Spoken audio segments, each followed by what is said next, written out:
Woo. Hey, Jasmine.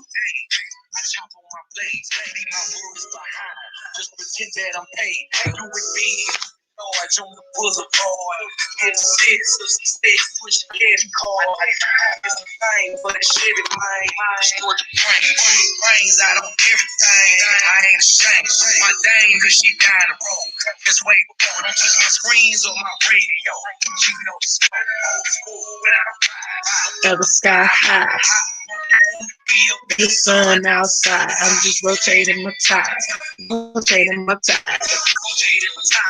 Hey, Cosmic Brad, how you doing? Me and my girl with the bowling ball swirl. I'm just rotating my tires.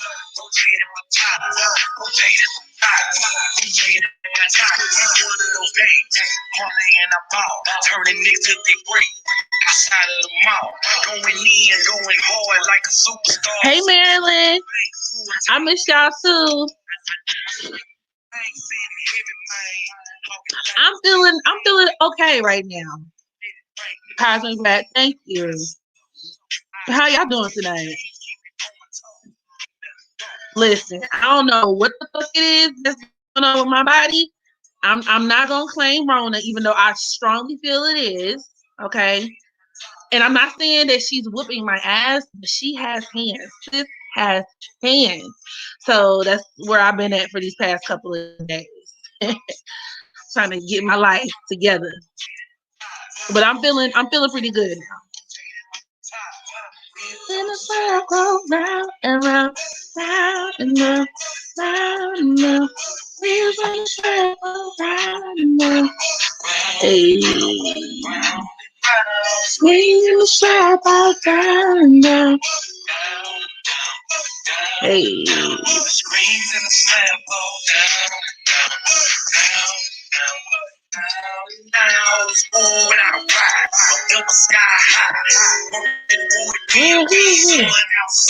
Okay.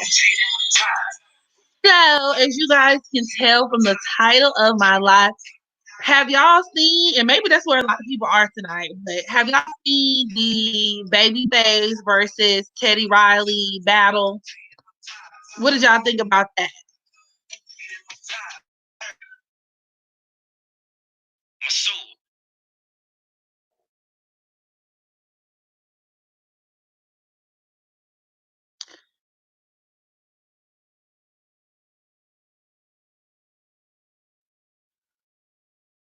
You didn't see it? Fuck it. Do you like Teddy Riley? Um, I saw just a little bit. I kind of dipped in, dipped out, and then just went on about my business. Yeah, I did hear it was a miss too. The first one, like tonight, I just saw a little bit of it because I do like I love music in general, so it was nice to hear a little woo woo and a little yang yang, but I kind of just came and left. But that's not even what we're here to discuss. Okay, I wanted to, go into both Babyface's and Teddy Riley's birth chart because I did see some very interesting things that I thought was worth sharing with you guys. You only heard the feedback from me. Yeah. I did see a little clip from the last time where Teddy Riley had like a backup dancer, like a background dancer, and he was like, doing the most, putting 20 on 10. And he was looking kind of crazy because he started having some like technical difficulties. So whatever. But watching him, I'm like, why does Teddy Riley strike me as I really thought he was a fire sign because he acts like a fire sign. Can kind of be full of himself, a little annoying. So I was just like, But he's a Libra, so go figure. Go figure. He's a Sagittarius moon, so um, that's that over the top theatric type of display when it comes to behavior. A lot of Sagittarius moons are even more over the top than the Sag suns. So, you know, Babyface has never been a Babyface looks kind of like he's giving me. Babyface gives me. I don't really know exactly what he's serving, but it's not sexy. It's not like, oh my goodness. We're gonna get into it. We're gonna get into it, y'all. Okay, so I'm gonna just go ahead and get into it. Yeah, because it looks like everybody is just like, out tonight. But whatever. I'm gonna keep this live up. So, you guys, if you're watching this from the pre-recorded standpoint, then enjoy. So let's start with Babyface's birth chart. Actually, I want to pull up a description, like a Wikipedia little description. I'm pretty sure you guys know who Babyface is, but sometimes I know when I do this, I'll put up on little information that I'm able to kind of grab more insight on, like while I'm doing the birth chart. So let me see what's going on. Because I know who Babyface is, but I don't know like every little detail of his career, right? I just know he's a songwriter, producer. He's behind a lot of great hits. From TLC to like Bobby Brown to like a lot of other different people. This man has really put in a lot of work within the industry, and he's extremely successful. Extremely successful. He's not sexy. He does have a lot of, you know what, Marilyn? You listen. That's all I'm gonna say. Babyface was a nerdy kid that played in a band, but couldn't get the popular chick.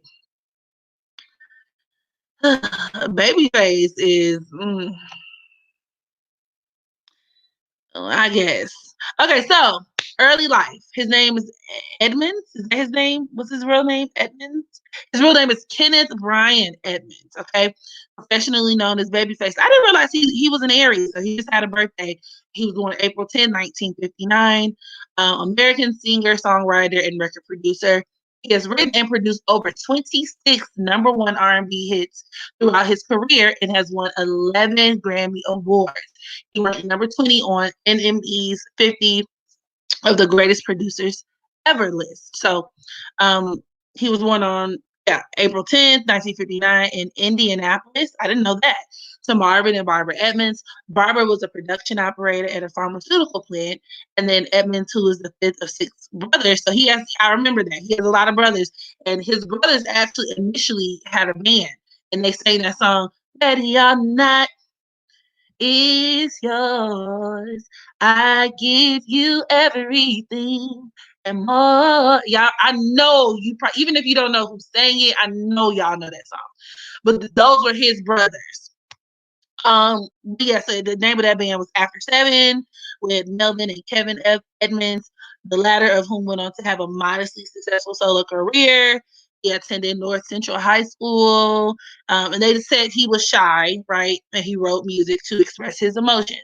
Then, when in the 8th grade, his father died of lung cancer, goddamn, leaving his mother to raise her sons alone. At this stage, Edmonds became determined to have a career in music.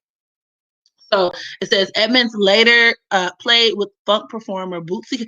He played with Bootsy Collins, who tagged him Babyface because of his youthful look.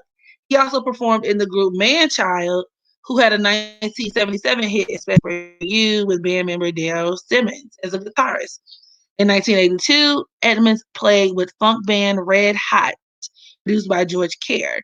He played keyboards in light funk and R&B group The Deal, which also included drummer Antonio L.A. Reid. So that's where he met L.A. Reid. Because L.A. Reid is another producer, like really big, really popular in Atlanta, and one of the bigger people like responsible for like TLC and a bunch of other groups. But with whom he would later form a successful writing and producing partnership. One of his first major credits as a songwriter for outside artists came when he wrote the tune Slow Jam. So he wrote the original Slow Jam for Midnight Star, not the one that was remade with Monica and Usher, but the play another slow jam. This time make it sweet. Oh, a slow jam for my baby. I didn't know. Wow. I did not know that. So, yeah, let's see what else. He remained in the deal until 1988 when both he and Reed left the group. Blah, blah, blah, blah. Some more shit. I did not know he wrote all of that. I did not know. You said he won Be Rich. Hmm. Hmm. Yeah. Let's see what else. Yeah, he co-founded LaFace Records with Reed. Yeah, and so they were responsible for TLC, Usher, Tony Braxton, to name a few. I knew he had a very close relationship with Tony Braxton. He wrote her albums, first two albums, her self-named or self-claimed album, and then like Secrets. Let's see what else. Oh, he wrote "I'm Your Baby Tonight" for Whitney Houston. Okay, Boys to Men. He wrote that "End of the Road" song, and "I Make Love to You." Wow, that is really fascinating. He wrote Madonna's bedtime stories. I ain't never heard that shit. Um, Take a Bow, Change the World. He wrote Exhale for Whitney Houston. That shoot, shoot, shoot, shoot. Okay. He produced and wrote music for Bobby Brown, The Whispers, Pebble. I mean, just Kevin Campbell, Patti LaBelle, Chaka Khan, Aretha Franklin, Madonna, Janet Jackson, Faith Evans, Beyonce, Diana Ross. What song did he write for Beyonce? Hold on, y'all. Let me check this out. Oh, it doesn't say. I wonder what song he wrote for Beyonce. Huh. Fascinating. They're having a rematch. Yeah, I saw. Did they date he and Tony Braxton? That's a good question. I don't. I don't know. Nor does it say. Babyface was in the studio for about 2 years with Ashanti to produce her album, The Declaration, in 2008, which did trash. That shit was garbage. He worked on Lil Wayne, Carter 3. I remember that he did that song, Don't You Ever Get Too Comfortable. Hey. He wrote Baby I for Ariana Grande. Oh baby, I. And that's really my favorite Ariana Grande song. Like, what's happening, baby? Okay, okay. So he acting career. No, let's look at his personal life, huh? Shall we? Babyface married his first wife, Niece, during his young adult years, and in 1990 he met Tracy Edmonds when she auditioned for the music video for his song Whip Appeal. They married September 5th, 1992, have two sons, Brandon and Dylan, who were born in 2005. Tracy filed for divorce in LA, citing irreconcilable differences. In October of 2005, Baby and Tracy announced that they were ending their marriage of 13 years. Uh, 2007, Babyface began dating his backup singer, Nicole Nico. Okay, so apparently she was a friend of Janet Jackson. And they had a daughter in 2008, and they married in 2014. So apparently that's who he's still married to. on today. Okay, so we can just go ahead and jump into heat. Yeah, he was right there. Heat for real. College Hill, like College Hill, the College Hill, like the one where they had like the Virgin Island one. Like, is that what you're talking about, Jasmine? So let's go ahead and jump into Babyface's chart because, like I said, there are some things that I wanted to talk about. So Babyface was born April 10th, 1959 in Indianapolis. We're not sure of his birth time, so we're just going to refrain from discussing his house placement as well as his ascendant, okay, because that's up for grabs.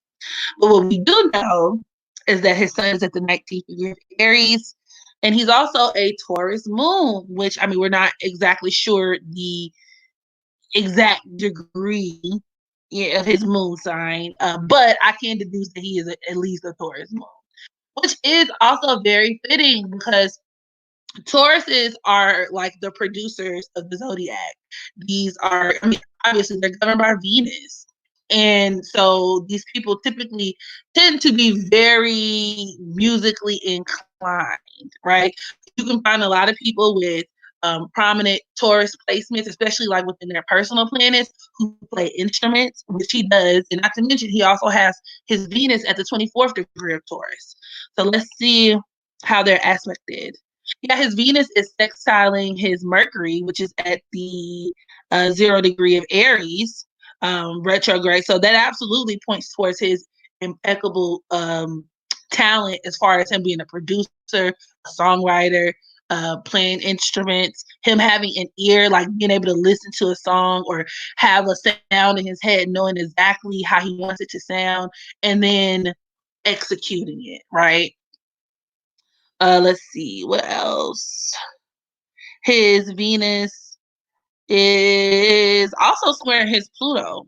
His Pluto's at the 1st degree of Virgo, retrograde, and this gives me the tea that he's very controlling. Like I could see Babyface being one of those type of guys, especially just Venus towards men in general are the type of men who like their women to look a certain way. They like their women to act a certain way. They're very particular, right? Because Taurus is the sign of standard. So these are men who have very high expectations for the women that they're with. A lot of them gravitate towards eye candy or women who could be considered to be trophy wives, or they could even be kind of superficial in their taste in women, right? I want a good looking woman on my arm type of thing. Or even falling in love with the woman within the music industry in and of itself. But with this squaring his Pluto, like I said, with him being a Virgo Pluto, that could deal with him being very like micromanaging. Like he gives me the type of guy who, like, if his wife gains weight, he's going to say something about it. You know what I'm saying? Like very particular in the things that he wants her to do, very particular in how he wants his house to be run, and so on and so forth. Now they could also deal with infidelity. They could also deal with infidelity. And I'm gonna take it a step further, y'all, because his Venus is also squaring his Chiron, which is at the 26th degree of Aquarius. Babyface likes dick. Allegedly. This is just my synopsis. I strongly feel like, allegedly, speculation, this is speculative on my part. I feel like with that aspect, it's one of the major indicators that I see of Babyface being attracted to me. And I mean, honestly, even if you're just not looking at his birth chart, somebody said, I think it was Marilyn, touched on it perfectly. He does have a very, what you call it, like a feminine type of like demeanor. And not to say that men who are more effeminate necessarily are sexually fluid, because that doesn't always have to be the case. But looking at his chart, like, absolutely, absolutely. What aspect, Arlene?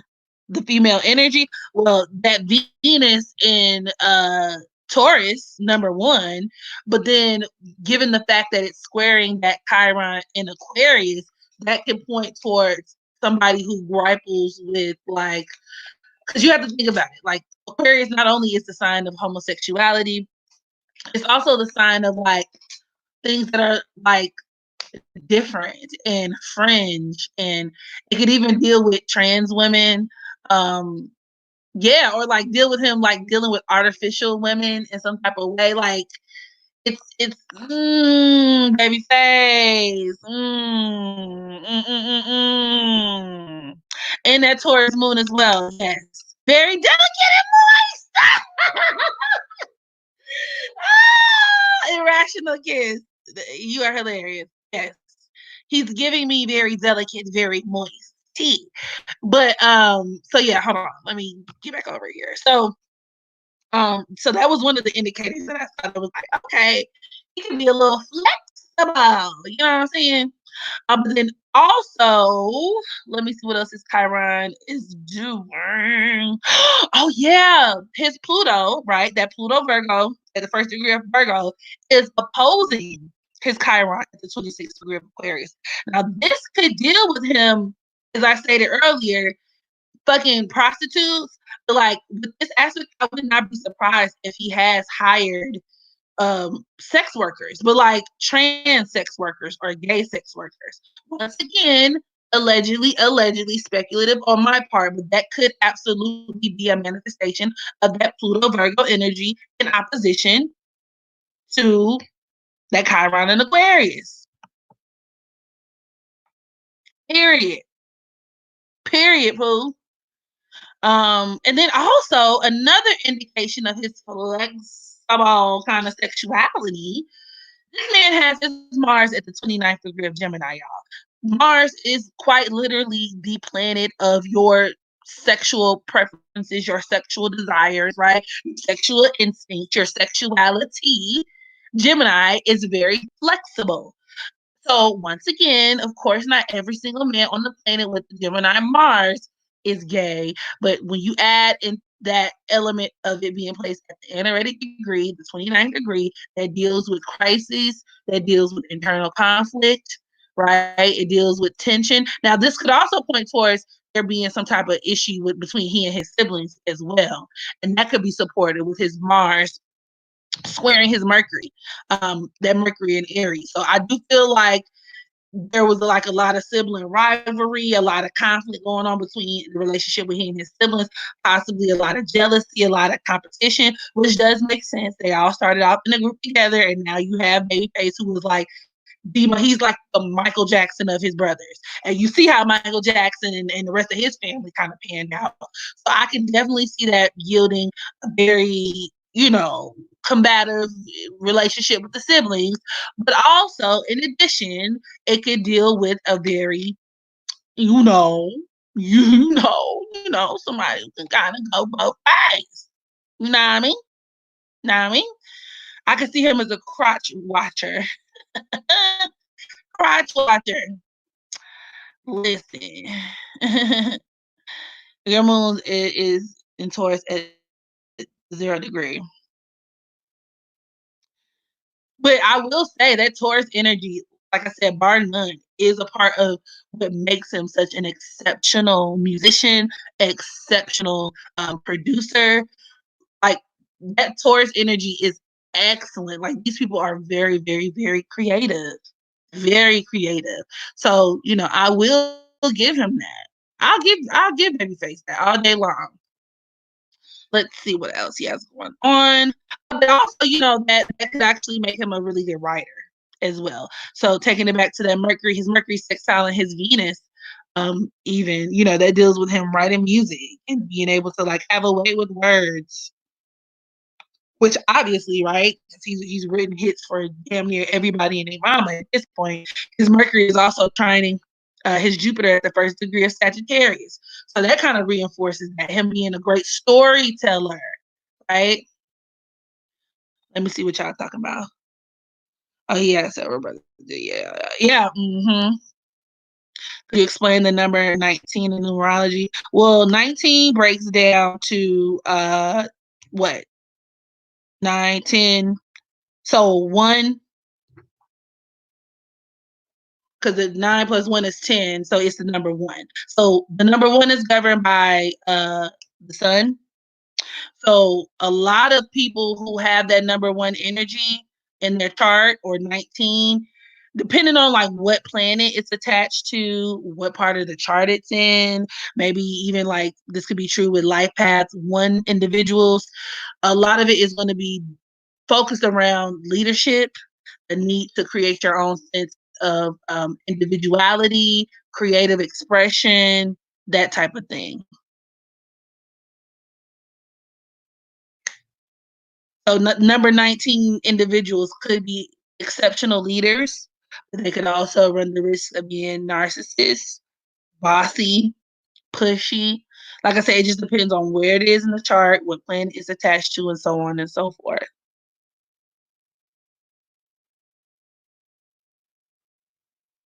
Because the number one is governed by, like I said, the sun. I guess I'll do a video on this. The number two is governed by the moon. The number three is governed by Jupiter. The number four is governed by Uranus. He has moon conjunct his Lilith in Taurus. Hmm. Let me go check that out for myself. Whatever you want is all right with me. So you got that whip appeal. Whip it on me. Well, let me take a look at his asteroid Juno too.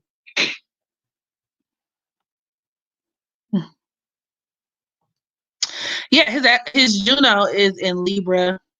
His Lilith is at the 15th degree of Taurus. Let me see how this Juno is aspecting. His Uranus is squaring his Black Moon Lilith, y'all. His Uranus, which is at the 12th degree of Leo. But he like niggas, bro. What else can I say?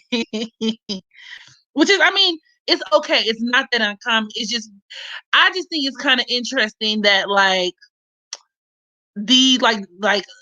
from a celebrity standpoint, so many of the celebrities that we know are like closeted gay or bisexuals, but like nobody can see that shit. It's just kind of weird because I'm like, am I the only one who's seeing this, or like, what the fuck is going on here? Like, what's the thing? Yes, his Uranus at the 12th degree of Leo retrograde is squaring his Black Moon Lilith in Taurus, and that could absolutely produce a person who is, I mean, who has alternative tastes in like sexual desires. And with that Leo influence, it's, it could possibly be towards men. I wouldn't be surprised if he hasn't dealt with somebody in the music industry. Hey, Brittany. Juno is the asteroid that deals with the themes in your relationship. We talking about Babyface. My name is Blossom. Ain't nobody sure. Seriously. I'm just saying. I'm just saying. It just, whatever. But let me see. And then his Juno, like I said, is at the 17th degree of Libra. And I'm trying to see how that's.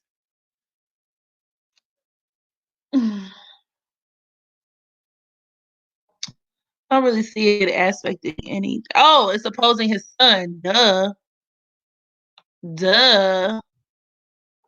So that could even deal with there being some kind of like imbalance, like some push and pull between um who he is as a person versus his relationships. Or, somebody who feels the need, especially with him being a Libra North Node. Yeah, his Juno is conjunct his North Node. So there being a need for him to like, keep up appearances. That's absolutely very Juno in Libra. Conjunct the North Node. Wow. Oh, wow. Now his sun is conjunct his Aries South Node. I feel like Babyface on the low. Like, I feel like either he's very egocentric on the low, or he's like an asshole. Even though he has like a very like calm demeanor.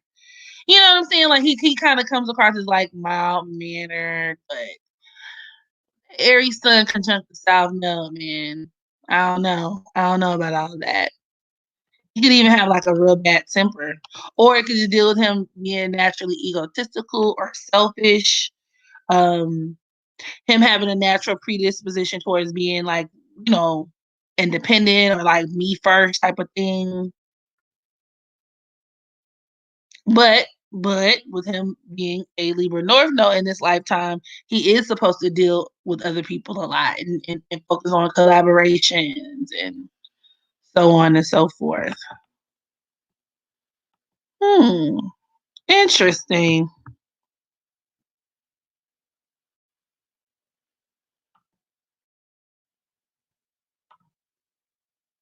That we did not we ain't did test. It gives you bottom. No, we didn't do Teddy yet. Teddy's next. Your aunt dated Babyface in high school? Fascinating. He seems very careful. So I'm sure that the one coming out behind closed door, he be getting that back slammed. Did you see that battle live? A little bit. Tonight kind of like dipped in and dipped out. It was kind of boring. I'm like, why am I watching these niggas? Like, explain to me why we gotta watch these celebrities play their own music. Like, we can't just stream the songs. I mean, I guess if you wanted to know, like, it's interesting to know, like, oh, I didn't know he wrote that, or like, I didn't know he produced that, whatever. But like, it's like, why am I gonna listen or like watch you look at another motherfucker while you talking over the song when I can just go listen to the song? Shit, the fuck. Ill Nana. First of all, I love your name. Let's start there. Ill Nana. And she got pictures too? Dang. Shit. It was boring with the first one. Yeah, I heard the first one was hilarious. I saw little clips and stuff because you know Black Twitter and the internet just went in. Everybody went all the way in on Teddy Riley. I'm just like, I'm be sounding horrible. Like, yeah, that's why I'm just like, I really don't see the point for me. You know, I'm not finna just sit up here and watch these niggas go back and forth all night long. I'm just not. I'm just not. Y'all, did y'all see it was a video of Babyface where he was performing and he had all of these women like draped all over him, like screaming. It was like a whole bunch of aunties like just grabbing at him. And I'm like, what the fuck? Like, since when has Babyface been like just this irresistible sex symbol? But I guess that could also be encompassed with his son conjunct his Aries South Node. But I'm not understanding. I'm not understanding. Okay. I'm not understanding. Then, well, we're gonna take the aspects to the moon with a grain of salt because we don't know exactly what degree his moon is in. His Mercury is squaring his Saturn at the 7th degree of Capricorn. Yeah, he got some issues with his siblings for real, for real. Like for real, for real. They could have even been the type to steal from his ass with that number 7, that Saturn at the 7th degree.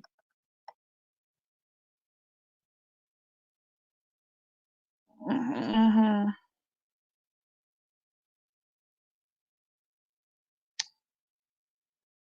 Let's see. Mars, trining Chiron, and that aids or goes to support him being an excellent writer as well. Hmm. Mars trine his Neptune that deals with him working with so many different artists with his Neptune at the 6th degree of Scorpio. Him doing a lot of collaborations and just being, you know, creatively and artistically gifted. Let's see. Sun trine Uranus. And being famous. Mhm, mhm.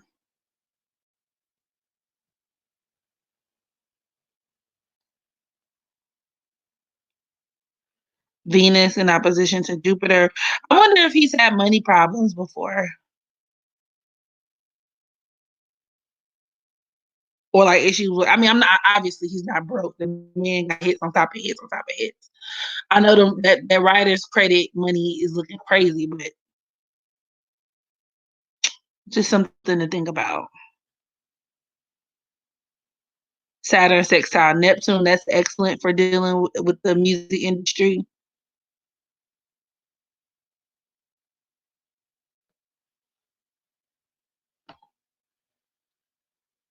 Hey Shayna.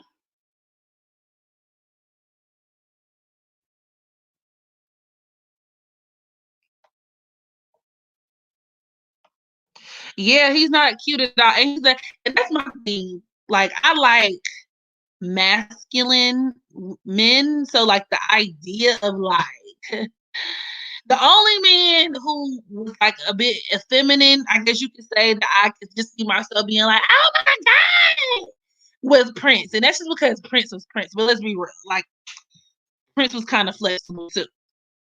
But I ain't like Prince was Prince. Like fuck out of here. Prince is Prince. Okay, so let's move on to Teddy Riley. Let me pull up his information right quick.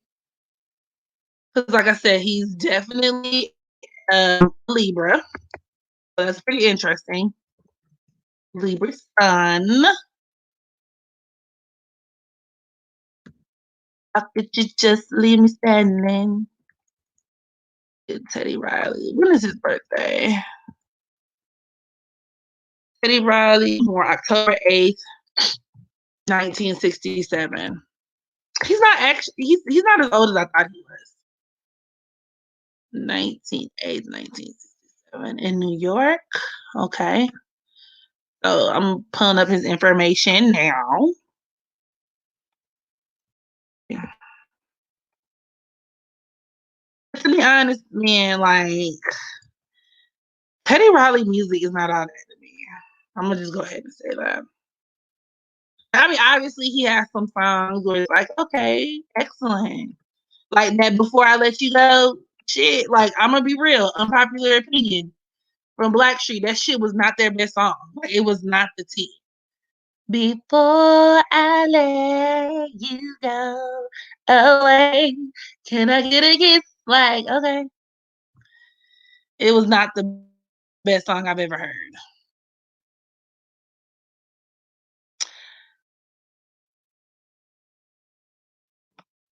That is creepy. Why you creep y'all out? Okay.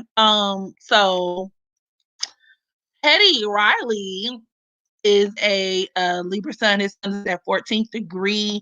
He's also a Sagittarius moon, which definitely explains why he's so over the top. Like I was saying, a lot of Sagittarius moons can be like more so than Sag suns can be just off the chain, extra, 20 on 10, doing the most. Let's see. Oh, he's also a Libra South Node. That's interesting. Well, his South Node, he's a Libra South Node. His South Node is the 28th degree, which definitely deals with him being a top-notch philanderer. And that's something that I've kind of just heard in the streets as well, that he was not known for being a one-woman man, not by a long shot. Same thing goes for his Mars at the 19th degree of Sagittarius. In a man's chart that can make a grade A hoe.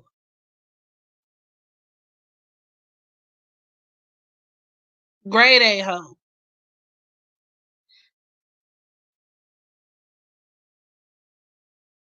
And it's wearing his Pluto at the 21st degree of Virgo. Shit, I wouldn't be surprised if he had a couple interns or some shit he was fucking.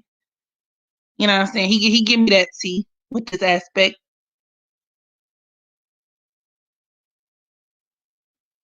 Oh, his Jupiter's at the 28th degree of Leo. Now that deals with all them motherfucking kids he got.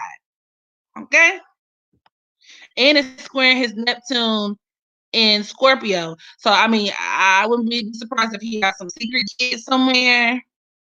You know what I mean? Yikes.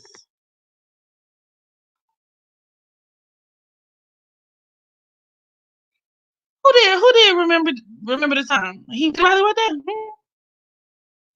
I mean, New Jack Swing was all right, self made. Like, I mean, I like name some songs from the New Jack Swing era, and I'll tell you if I like it. Like, they like almost anything. There were things that I liked or songs that I liked, and then songs I didn't. Like, so I mean, Teddy Riley does have some songs. Like I said, I will give him some songs that I know of anyway that he wrote or produced. Where I'm like, okay, cool. Like I think then he write Groove Me, baby, baby, tonight. Uh, uh, oh, oh, oh. Well, I mean, cool, but I mean, I guess just in comparison to Babyface, eh, like I don't know. I think I'm gonna go with Babyface on this one. That's all I'm saying. New Edition, the group guy. What did guy sing? Like a hit or miss? Like yeah. It's hit or miss. Yeah, you took the words right out of my mouth. Because Babyface is better for sure. Through me, baby. Didn't he lie about singing on MJ's album after his? I don't know. Did he? Well, let's see if he's a liar. Can we deduce that? Let me see. Now he does much like Babyface. He does have a lot of placements that are really, really good for collaboration, like his Mercury at the ninth degree of Scorpio. Um,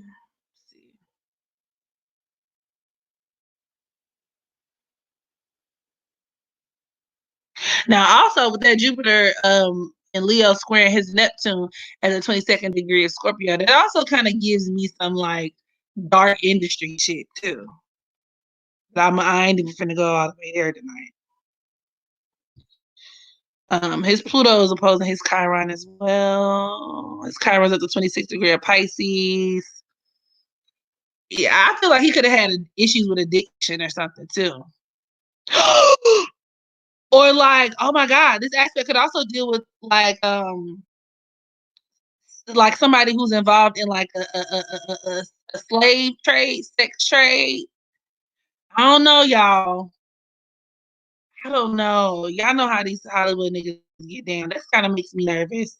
Pluto 21st degree, Virgo, opposing that Chiron and Pisces. Or or this could even deal with him having like unreliable help. Maybe having somebody, I don't know if somebody's ever stolen from him before. Him getting caught up in scandals, being exposed. That's another manifestation of this placement. But I don't know, man. That's a little concerning. That's a lot concerning.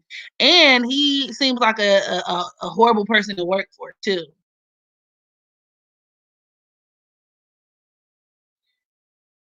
Venus conjunct Jupiter.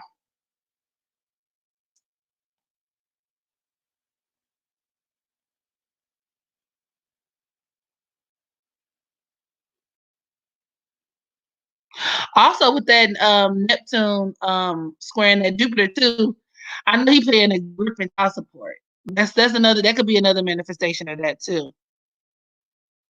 Like child support probably breaking his ass. All the motherfucking kids. His Mars is squaring Chiron as well. That 26th degree of Pisces.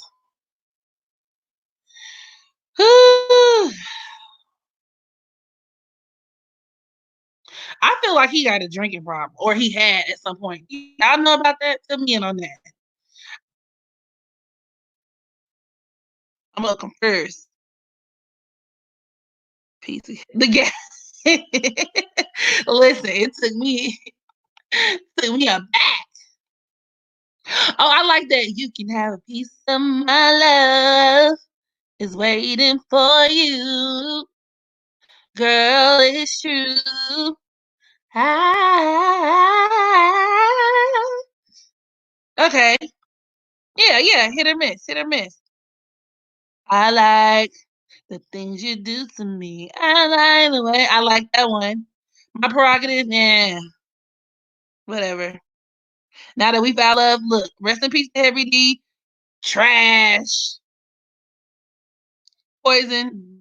Okay, Poison. Poison was good. Poison was good. I'm a little over it. Like, it's not one of them joints that made me like, oh, she's driving me out of my like. Yeah, it don't give me hype like that. But Poison was like, yeah, Poison was that deal. Like, I'm not even gonna cap. Mm-hmm. Yeah. Mm-hmm.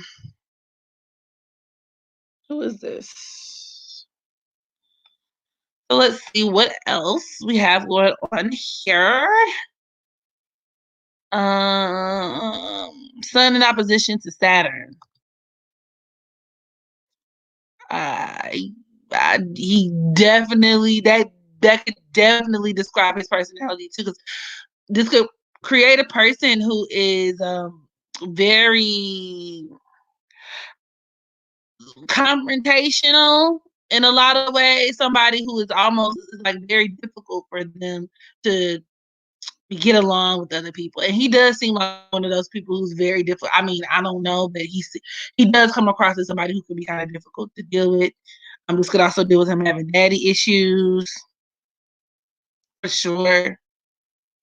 It could also reinforce him having issues controlling himself, like having self control, especially as it pertains to women.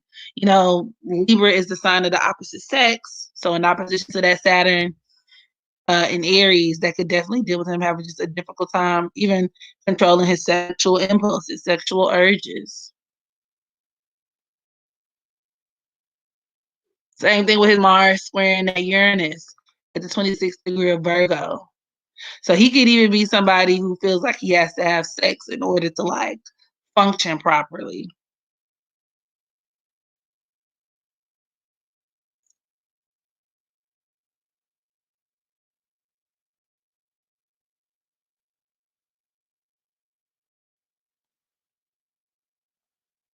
Now his Mercury is also sextiling his Venus. So once again, dealing with him, collaborating, working with others. And not for nothing, that could also even deal with him being a pretty decent writer as well, that Virgo influence.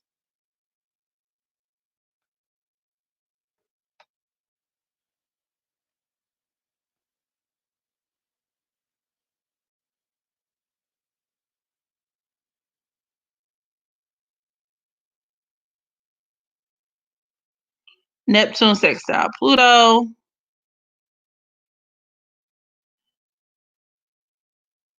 Yeah, that's really good for.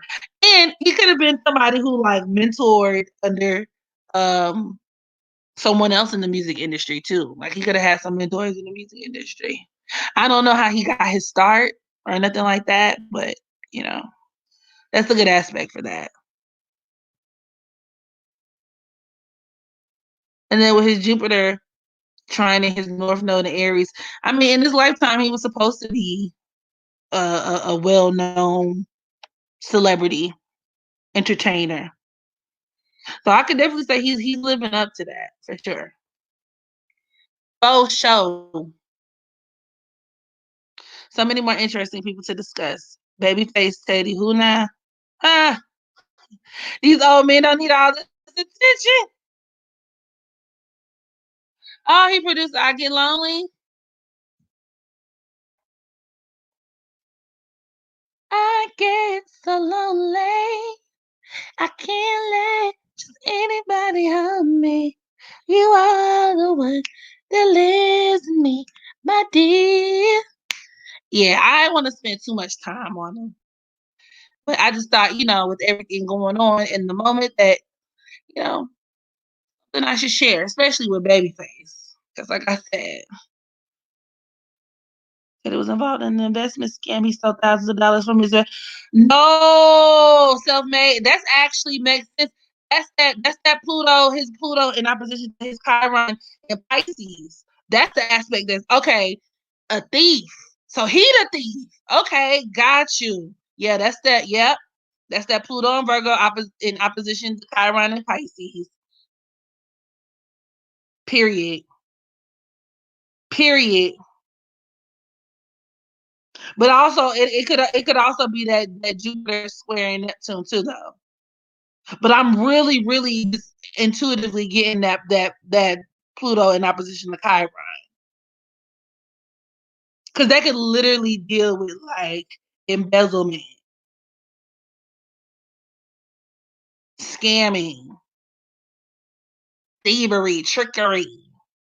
Like, oh my goodness. So I mean,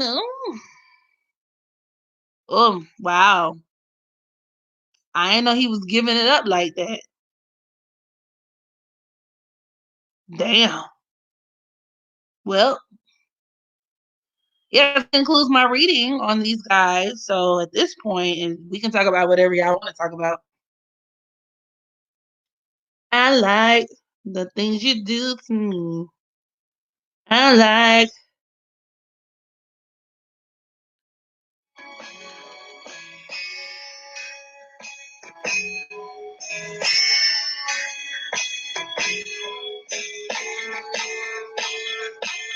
That I was doing it big all of my own.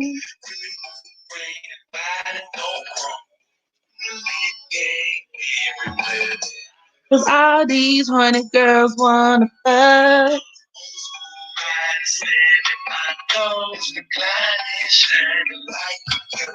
Now, how many of y'all like Currency? I think that's what I want to listen to. Are you gonna finish your rising sign videos? I am. What does Jupiter at the 22nd degree conjunct Venus mean? Conjunct Venus in Gemini in the second house.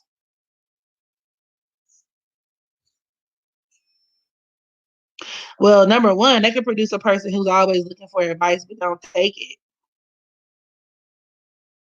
Somebody who don't trust their own intuition. But it can also produce many streams of income. Lots of different hustles.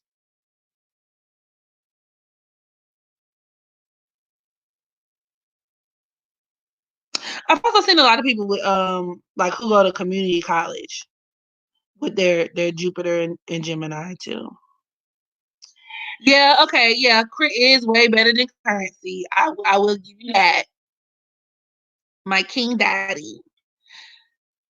Mars and Taurus.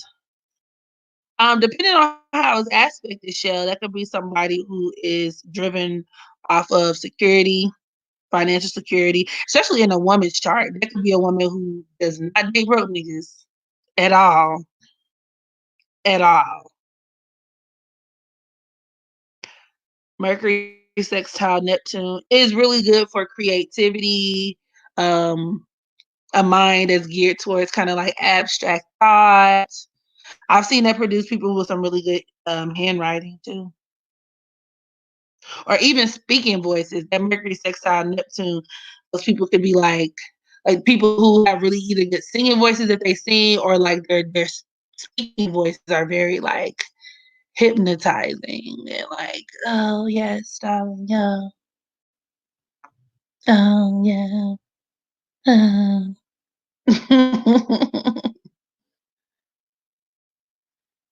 Like they make you and I. Not necessarily eerie. Do most people end up with their Juno partner?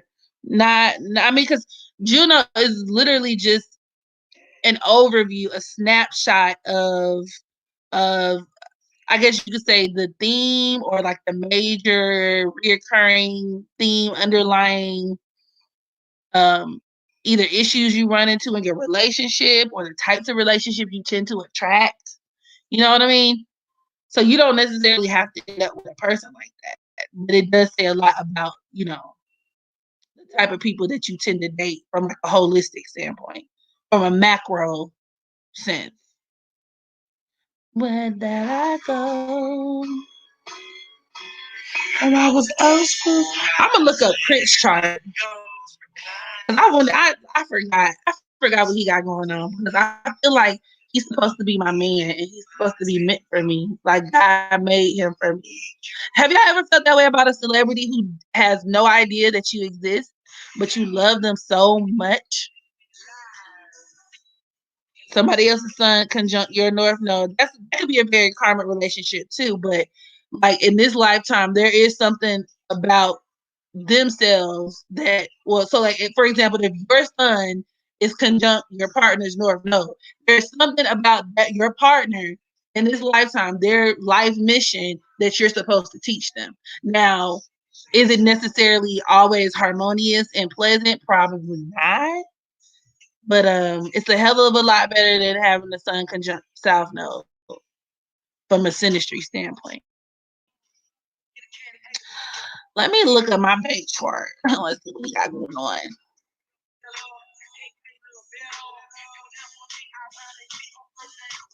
Big cred natal chart. I wonder what I know he's a Virgo sun, which is definitely turning me on because I have a very soft spot for Virgo men. So fire. August 26th, 1986. Oh yeah, in Meridian, Mississippi. Hold on. August 26th.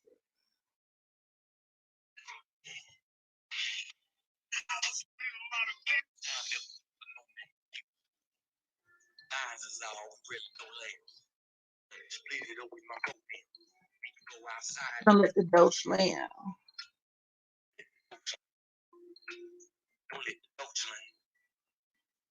August 26th, 1986. The lines is all. There really no lands. Don't let the dough slam.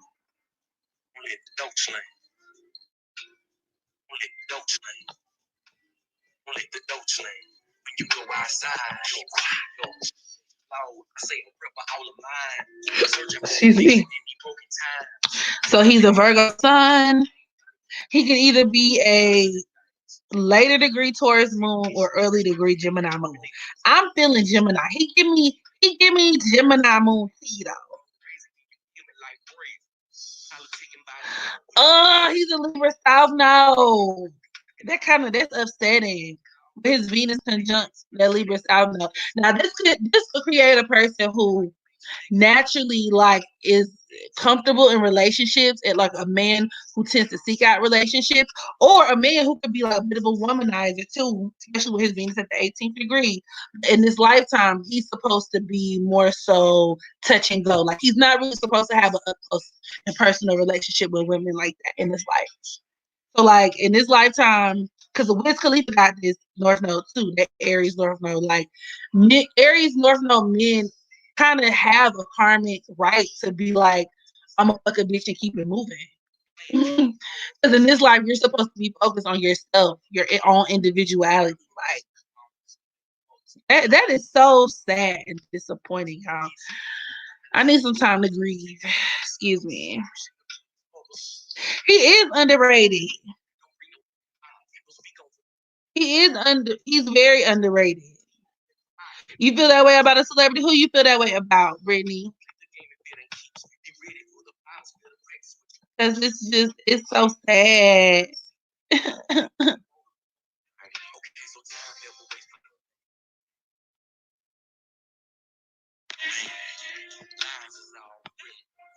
Your Virgo Bay is Sir. Who is Serge Ibaka? Who's that?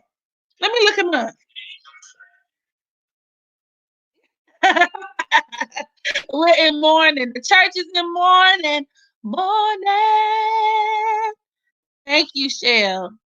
Somebody share my pain and my grief. God damn. I just knew he was going to be my man. Let's see. Who now? Serge Ibaka. I'm looking him up. Serge Ibaka. That's your man. That's you. He look real regular. Serge Ibaka. But I can see the appeal though. Tall, dark, and handsome.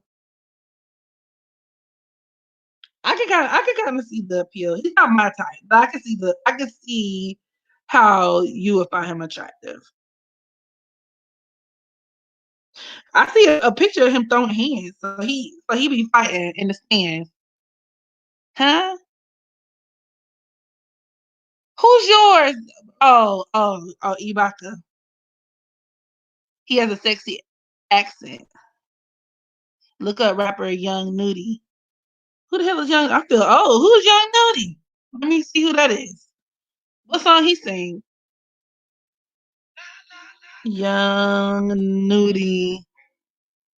He was born in '92 though, so he like my age. I'm confused. Who's Young Nudie? First of all, Young Nudie looked like he smelled like young booty. He looked dirty. He looked dirty, Nana.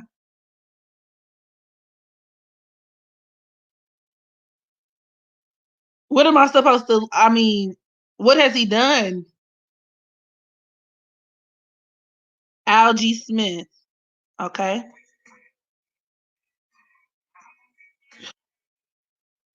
Algie Smith. Listen. Oh, I've seen him before. Oh, he's a Scorpio. He's born November 7th, 94. Yeah, he's 5'5". That is a young lady. That's a young lady. Any man who is 5'5" is a delicate young woman. Okay? Some of those pictures are old. He's 21 Savage's cousin. Wow. See, 21 Savage look dirty too, though, if you ask me. Oh, that's your height? So that's perfect. That is listen, I have this theory, y'all. Check this out. So like short women, petite women belong with petite men because y'all can be petite together. And it really don't matter. See, my issue, because I'm biased, I'm 5'9", okay? And that's without shoes. I'm a big bitch. So my issue comes into play when like I have men who I am towering over approaching me. Because it's like, sir, where are your parents? Who sent you here?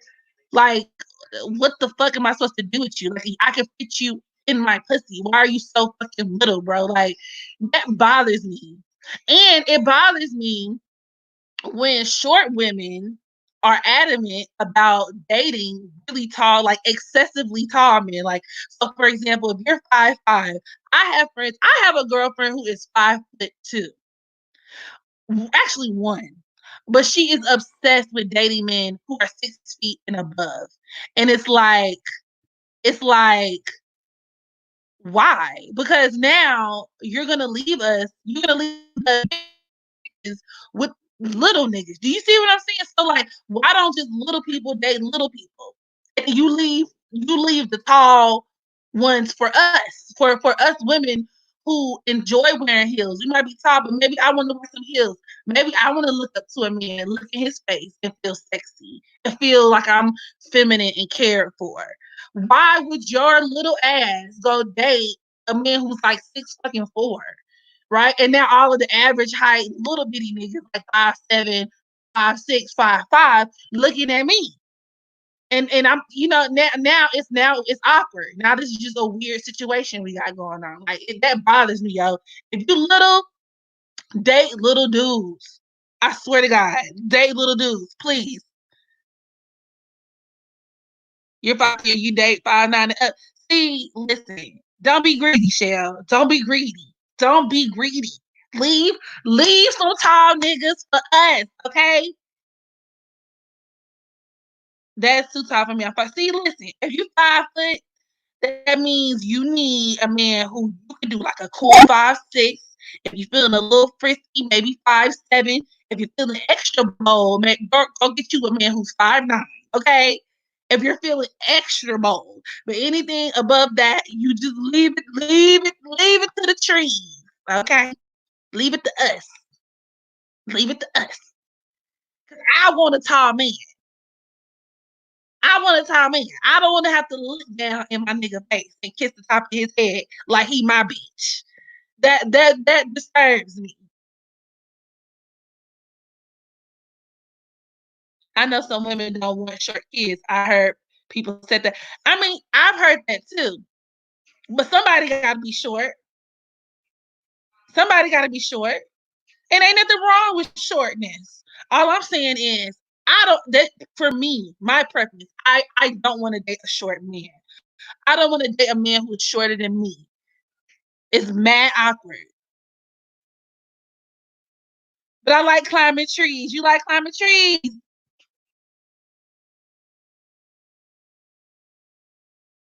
It's just, and yes, Brittany, short men are bold. That's another thing too. Like the Napoleon complex is real. It's a real thing. It exists. There is something about the makeup, the DNA of a short man that does not work with me. They're a little too spicy. They're a little too sassy. Okay. They're a little too like it's just too much. They're a little too it bothers me. It's almost like they're overcompensating because it's like, listen, we know you're the shortest man in the room, so you barking, you fighting like Ti is a perfect example of that, which are little bitty bite sized ass. Like, sit down. And it's not bad. I know what yeah, short men are like little chihuahuas, like biting at your heels, and they be the boldest ones. I swear to God, I walk it like to the club or like into a bar or at a kickback. All the tall niggas, they know they got all the hoes on lock, so they're playing hard to get. Right, they're keeping it cool, they chilling. But the shortest motherfucker in the room will have the nerve to walk up to me like, "Hey, baby, hey, little shy, hey, little mama." I'm like, little mama. More like big mama, yo mama. I'm big enough to be yo mama, nigga. Get the fuck out my face. What you can do is go point me to your friend. Point me in the direction of your friend. I don't want nothing to do with you, you motherfucking Jiminy Cricket built ass bitch. No. The short men are very bold. Young ladies, because I be calling them young ladies. Listen, I'm just saying. I'm just saying. I'm just saying. Lil Duval, yes! Yes, Lil Duval is a perfect example of that. Like he got so much mouth. I couldn't imagine, even if I could overcome the height difference, we gonna catch a whole domestic violence, like assault and battery charge that first month of our relationship because you talk too fucking much, bro. I swear to God, like Lil Duval pisses me off. He's not even funny. He just be saying shit. It just be disrespectful, and I just be like, I just want somebody to sock that nigga in his mouth on my mama.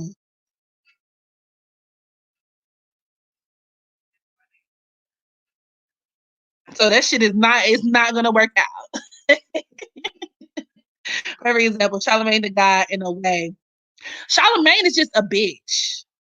And that's not all cancer men are bitches, so let me clarify. But I always say water sign men do have a very difficult time because not so much Scorpio men, I feel like they have it a little easier. The Pisces and Cancer men do have a very difficult, they are literally the embodiment of feminine energy. And from a social standpoint, that's kind of difficult to navigate around, right? Because you got to fit all of these social constructs of what a man is supposed to be and blah, blah, blah, blah. Yeah, Kevin Hart too. Like you got a little bit too much bounce in your ounce, bro. Pipe that shit all the way there. Calm down.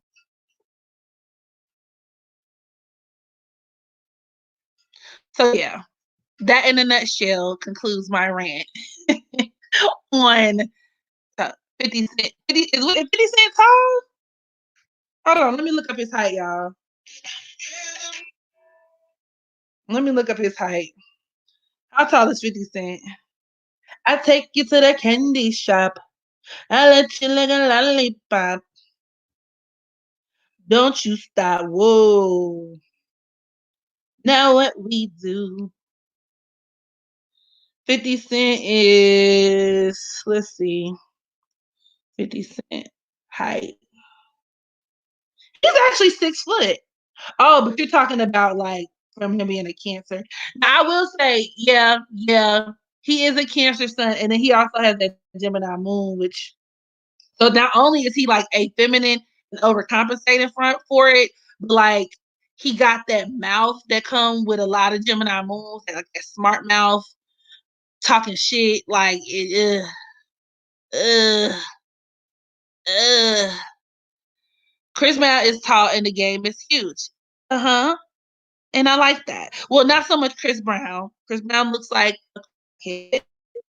Um, so I'm good on the Chris Brown. You can keep Chris Brown, but give me the game. I want him. I want that big sexy motherfucker. That nigga's sexy as hell.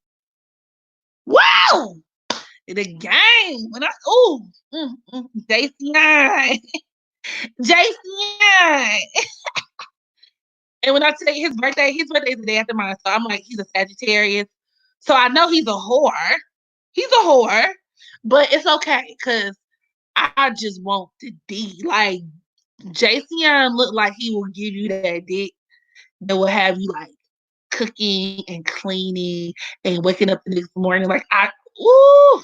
Mm, mm, mm, mm, mm. Mm, mm, mm, mm, mm. The gassy the type I like real masculine niggas where it's like I wanna ooh, yes, he look like he give you that prison yard dick. That's ooh,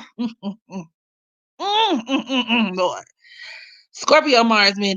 They can be very, very kinky. I mean, are you talking about like in the bedroom or just now? Because Scorpio Mars individuals in general are typically very intense people. They can be very secretive people.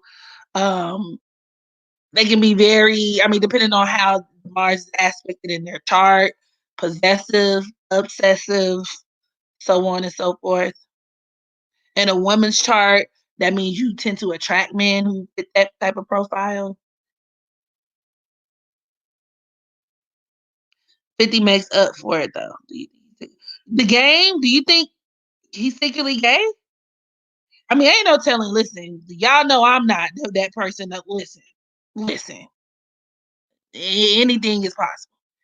The game might be a problem for you. Why, irrational kid? And you said he makes up for it though. He seems masculine even with that feminine energy.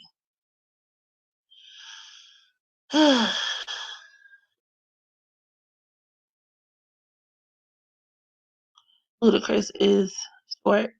He's 5'8". Ludacris ain't never been cute to me. I love his music. I love what he did for Atlanta. You know, like putting us on the map in hip hop. But I remember when he had them big ass pork chop sideburns. Like Ludacris ain't never been cute to me ever.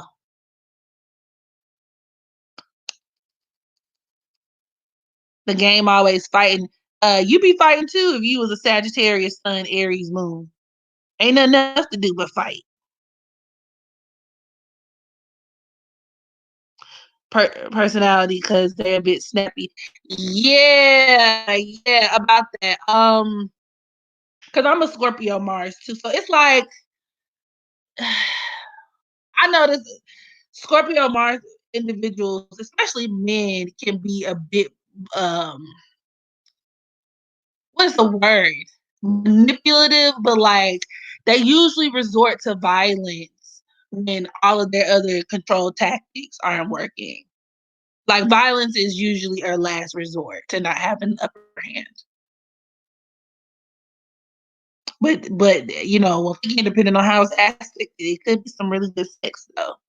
I'm not gonna lie there.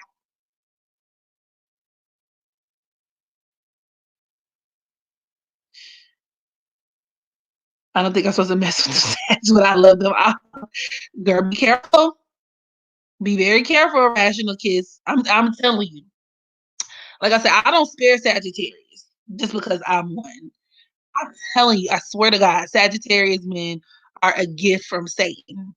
And it just depends on what you want. Now, if you're the type of chick who's like, oh, I can handle the smash and dash, go ahead. A Sagittarius man might be right up your alley.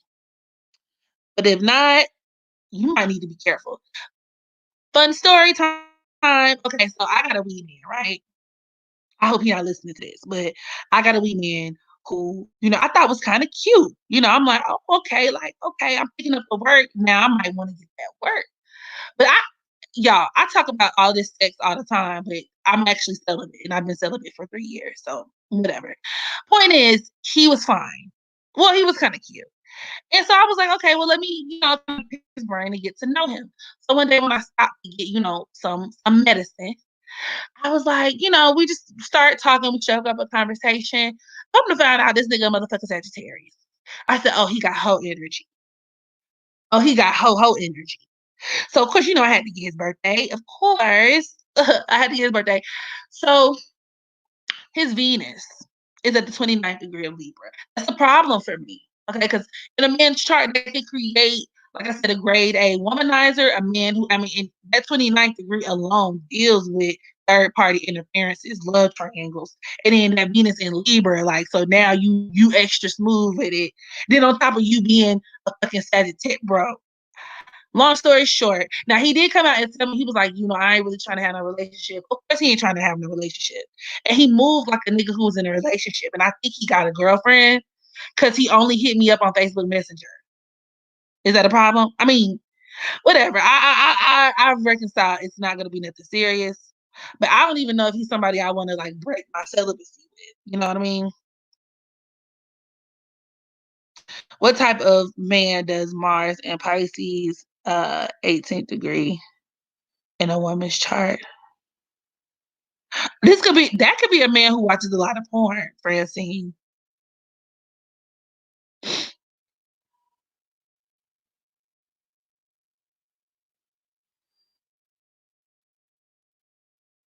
Or if you're like a woman with your Mars and Pisces, you could attract men who are either passive, um, men who you have to help out a lot of times in a lot of ways. You love Sag men, Shell? Who, child? Good luck.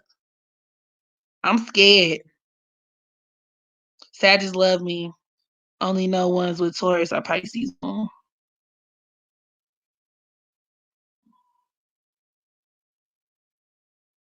No, you don't have to have the time of birth. The same way I do I don't have the time of birth. And like I said, I understand the whole energy that comes along with Sagittarius, but for me, it's kind of modified. Number one, because my sun is square my Virgo moon, but then also my sun is also conjunct my Scorpio Mars. So I got my Mars at Scorpio at the 29th degree. So I in a lot of ways exude a lot of Scorpio qualities when I'm dealing with men or in relationships. Because I'm that girl, like once we have sex, we go together.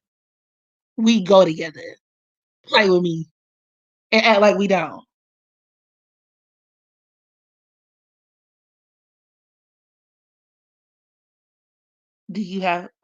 Does your Mars sign attract its opposite? It could. Opposites do attract. You're like that too, Brittany. It's just like it's very difficult for me to separate um sex from emotional connection. And I used to it brought me a lot of hardship when I was younger because I used to be wild and free. I used to be a hoe, but I was a sad hoe because I didn't want to be a hoe because I would like catch feelings and I would be like damn, like now what do I do? Or I get mad and then be in these like real reckless situations. Now I'm busting the windows out your car, but it's technically my fault because I knew what I was signing up for. I'm telling too much of my business. What are aspects of a woman having a good man who doesn't cheat? That is a very tricky question because I do feel like anybody could be prone to cheating no matter what type of aspects you have in your chart. But what I will say, for the most part, a woman like Taurus Mars is really good, or like if your Mars is sextile, even like Saturn. This could deal with a person who has like a partner who is very dependable, very reliable. I'm not really sure if that would equate to like, like a guarantee that you're not going to get cheated on. But at the very least, you have a partner who's willing to support you and hold you down and take care of business. I'm trying to see. I mean, I was gonna say Leo Mars, but that could go both ways because that dark sided energy from that Leo Mars could deal with a man who is a philanderer. But Leos are also loyal as well. So you see how that goes? It's kind of tricky because I mean we can name like every single placement there is, and there could be an opportunity for you to get cheated on. It's just, you know.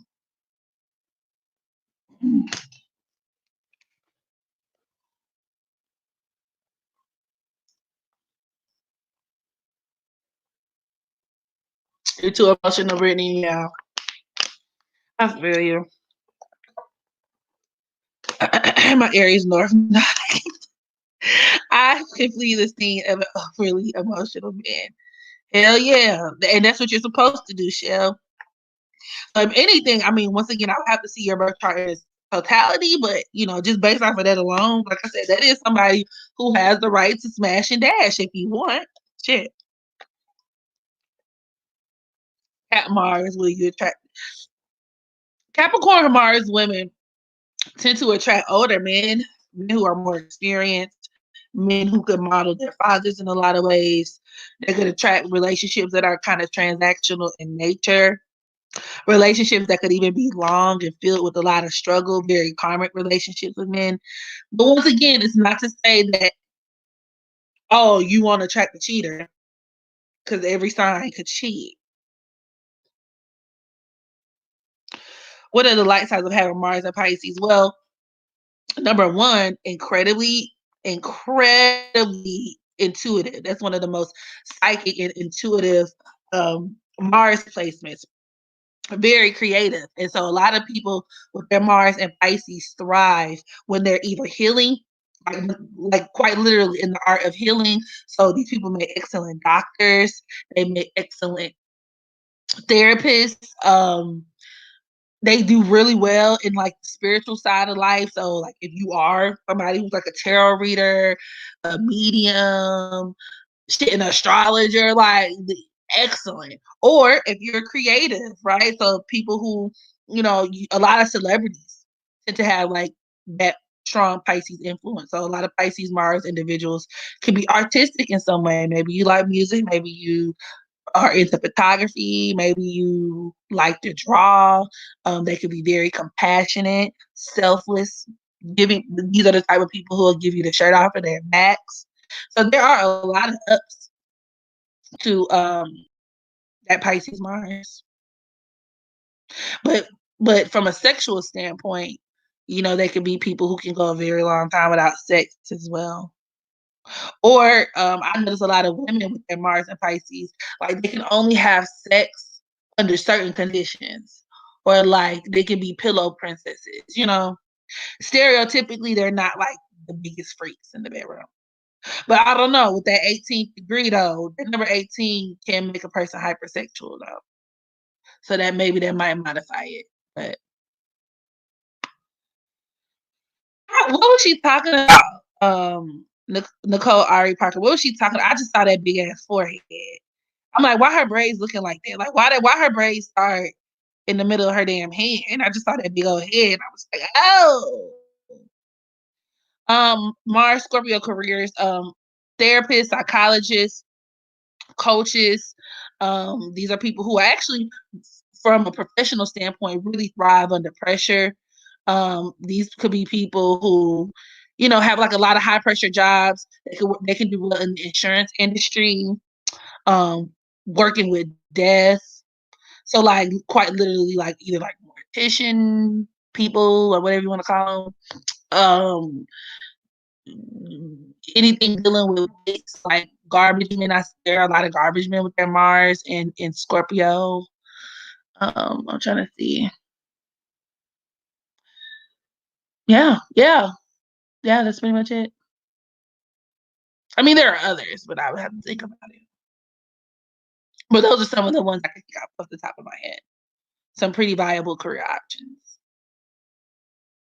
Good managers. I don't know if I included that. Mars and Scorpio are really good managers, like really good in management positions. Which house tells you about careers? Your 10th house, your 6th house, even your 2nd house. And some people would even argue maybe even the 5th house, because your 5th house deals with things that you're very passionate about. And for some people who are lucky enough, you actually do get to work in a field that you're really passionate about.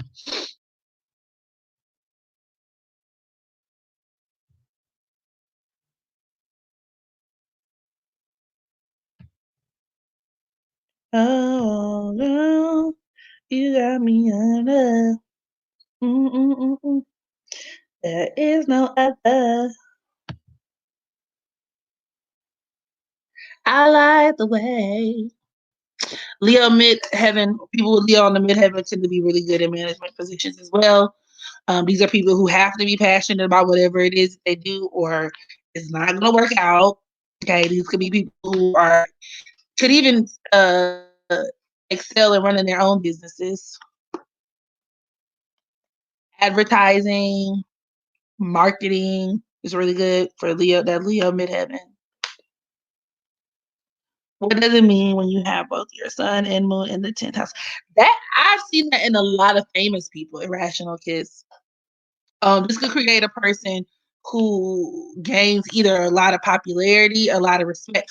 It depends on how they're being aspected. But, based off of that alone, somebody who can gain a lot of popularity, a lot of respect in their career field or amongst their peers.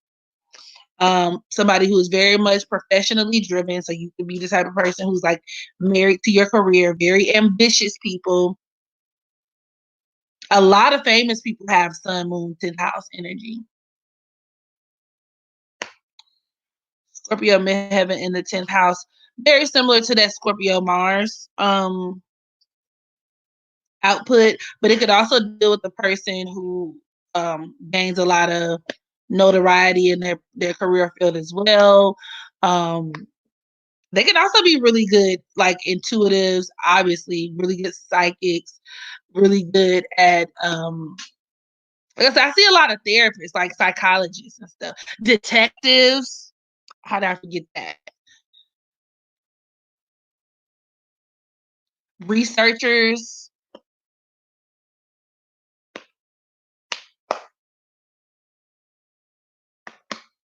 And I'm thinking about it. Insurance as well. Working for banks or like the IRS or some shit.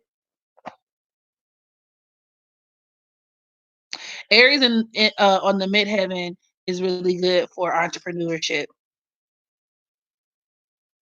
or positions in management as well. Very similar to Leo in the midheaven. Honestly, though, with Aries on the midheaven, you can do damn near whatever it is you want to do. But a lot of those people tend to be really good entrepreneurs.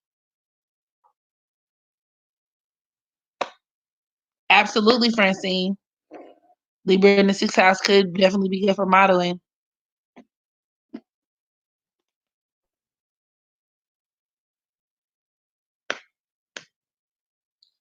Nicole was talking about Boris not touching her like she used to when they were dating. Boris was in the back drinking. So he was just in the back drinking and chilling while she was talking about like that just kind of feels awkward because it just feels like isn't this a conversation y'all supposed to be like I feel like I'm walking in on a conversation that y'all are supposed to be having in private when you telling your nigga what he not doing. You think Boris is fine, Shell? Uh, I don't know about that, Chief. Sun in Aquarius in the 10th house, since the sun represents the husband. You can have a husband who either helps your career in some type of way, or a husband you could benefit from in some type of way. A husband who, once again, it depends on how it's aspected, but like a friends first type of relationship with your husband. I've seen this produce women who have relationships with men that are kind of like not really traditional relationships, or to where, like I said, they're just like best friends with their husband. But the way it's aspected will matter.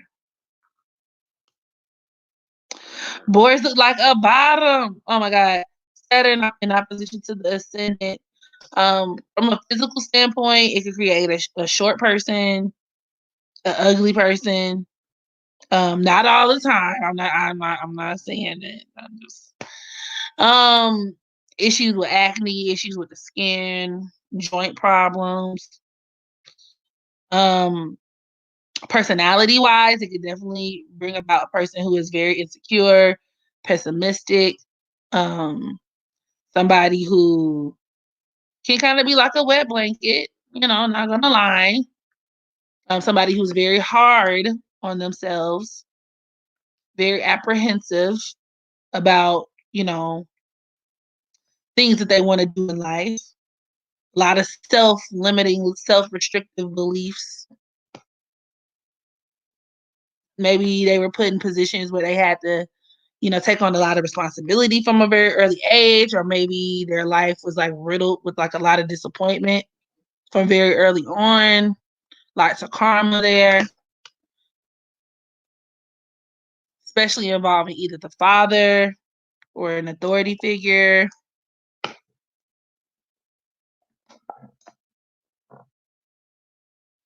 Hey, Lilith. Boris is. Let me look at Boris again, because I'm trying to see if I'm missing something. Y'all keep calling this man fine. He's 6'4", though. That's good. See, you know what it is, y'all. I don't like bald head men. I don't like bald men. My man need hair. See, so it's like I'm not gonna call him ugly. I just his head is shaped like a little egg. My man needs some hair on his head. That's all. I need a man with some hair. You know who fine, y'all? Nelly. Now I'm contradicting myself a little bit because Nelly is not the tallest man ever. Let me see how tall he is. Nelly's height. I know he ain't no 5'5" though. Okay, see, he's 5'8". See, Nelly is that height to where I probably would make an exception. I'm not even gonna lie. Like, I couldn't be in a relationship with a man who was 5'8", but if a man was 5'8", he looked like Nelly. Listen, slide me a couple shots and give me a blunt, and we can just let the night take us wherever it may. And he a Scorpio. Ooh, you met him? Is he fine in person? And y'all remember how he fine now. He's aging like fine wine. But y'all remember how he looked back in the day. If you wanna go and take a ride with me, then Jesus. Oh, mm, mm. Ew. Just stay seated. He carries his masculine well. That's the pass for the short guy. Nelly kind of give me a little spicy too, though, Harmony. Though I've seen little interviews and little things. I'm like, Nelly a little bit too spicy, but I bet you he got some good dick. Let's look at his chart. Let's look at his chart. He gives me like freak. Like I will be a freak until the day, until the dawn. On a gangster league. Oh, he's a Scorpio Mars too. He got a Scorpio stellium, baby. He give me I eat booty. His son is conjoined to his Mars. He probably is a straight up sex addict, like a sex addict. And that's another thing about Scorpio Mars. We are the type of people who need sex in order to feel a lot. Like if we're not having sex, we can feel like there's a void. Like we need sex for our psychological well-being. So the fact that he's a Scorpio sun with his sun conjunct his Mars, right? And his Venus, which is at the 8th degree of Scorpio, I have no doubt he coochie. He need coochie. I bet he be cheating on his girlfriends left, right, and center. He need coochie in order to, and probably booty too, because Scorpio deals with the anus. He give me like I'm a slip in the back door tea. Yes, his voice. Ah, yes. Now, listen. Now we agree on something, guys. I like the way this conversation is headed. I like where we're going with this. Nelly is fine as hell. I agree. 10 out of 10 for me. Nelly is sexy as fuck. Yeah, he put he put Ashanti through it. Had her singing the way that I love you, the way that I love you, the way that I love you. After all of the times that we tried, I found out we were living the lie. That's what you do when you find out that they good, but it ain't loyal. After all of the love that we made, right? She never recovered. Terrence, you think Terrence Howard is cutie? Come on, man. Come on, man. what, what's his? Let me look him up. Let me tell you something, man. Oh, he's a Pisces. Yikes. I stay away from Pisces, man. After my baby daddy, I had one Pisces too many. Come on, man. Oh! Yeah, he's a Pisces son. He's 6 foot though. He's tall. He's tall.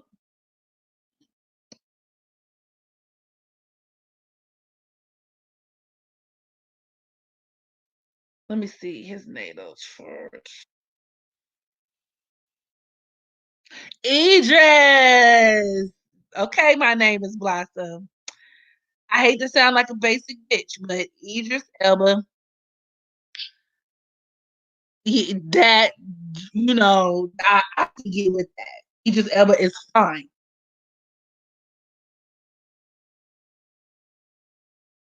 If I had to pick somebody to have the Rona with, it would be Idris.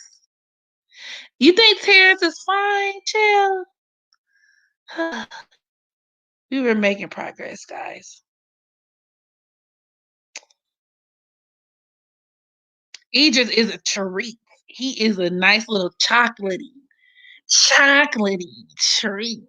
And he's another one, like the older that he gets, the sexier he is, which is so, that's mind blowing. Like you see him with the little salt pepper beard. Whew, ooh. And I was just so happy that he married a black woman, like a visible black woman, And she's good looking too. I bet they have the best sex. I bet they have. I would pay for them to put out a sex tape. I would pay to see that. They look like they have some good ass, nasty ass sex. Can y'all believe he was fucking with K Michelle? I'm gonna catch the Rona with Edith, right? She played it right. Look, and my man Idris, and he got the Rona. We living together, and baby, we gonna die together. Either way, I'm getting that dick. Yeah, his personality is attractive. He's very like suave, and I've seen Idris in person. He was, ooh, really? What is he like in person? Pisces moon, Idris Elba. I never looked at his natal chart before. And he's 47. Ooh, he's so fine. He's a Libra, no fucking wonder. No, he's not alive. He's a Virgo. Just kidding.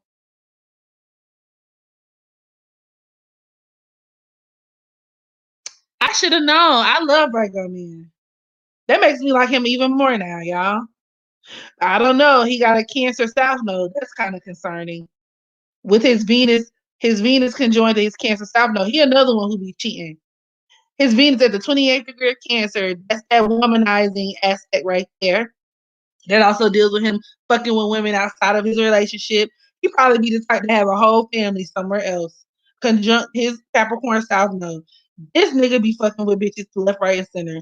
He also probably be the type of nigga that fuck with like a bitch from his past or something like that. Which is very interesting because didn't Sarah Michelle say that? Didn't she say that when she was dealing with him, he was saying that like he got another woman or he left her to be with another woman or something like that? He just ever saying shit.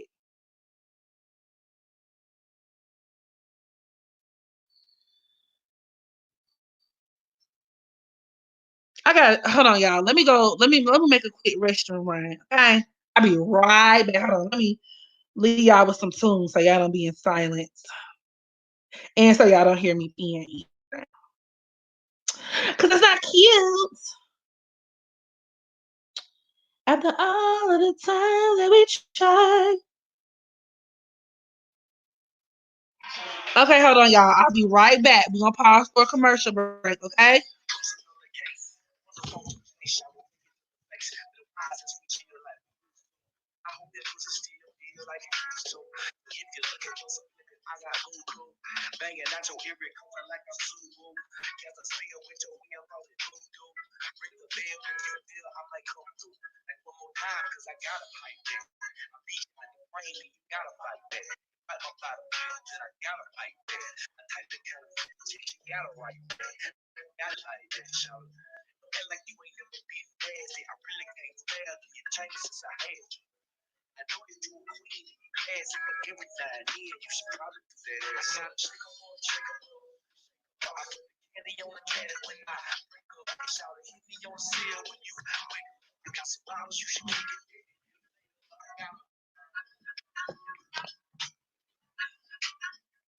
Okay, I'm back.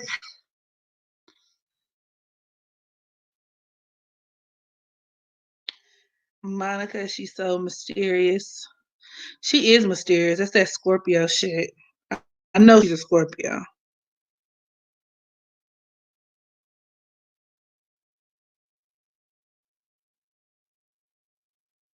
Monica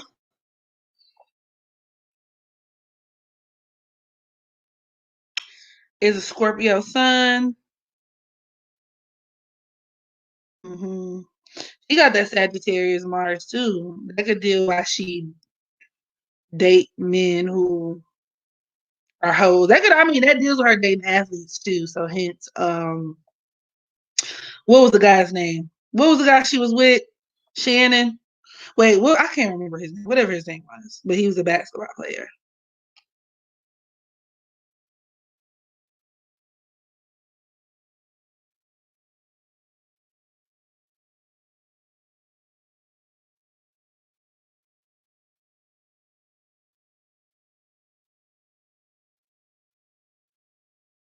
And she got her Mercury at the 19th degree of Scorpio, squaring her that is her being so mysterious too and secretive, and because she does give me that even on the show that she's on with Tiny and them, like she doesn't really she'll give you just like enough of her business, but she don't really give you her business like that. Her tea.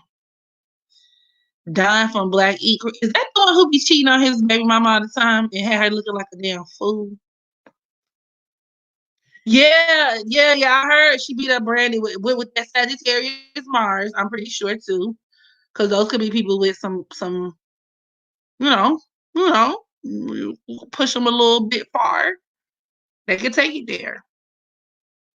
Wait, let me look him up. Don Black Ink Crew. Don.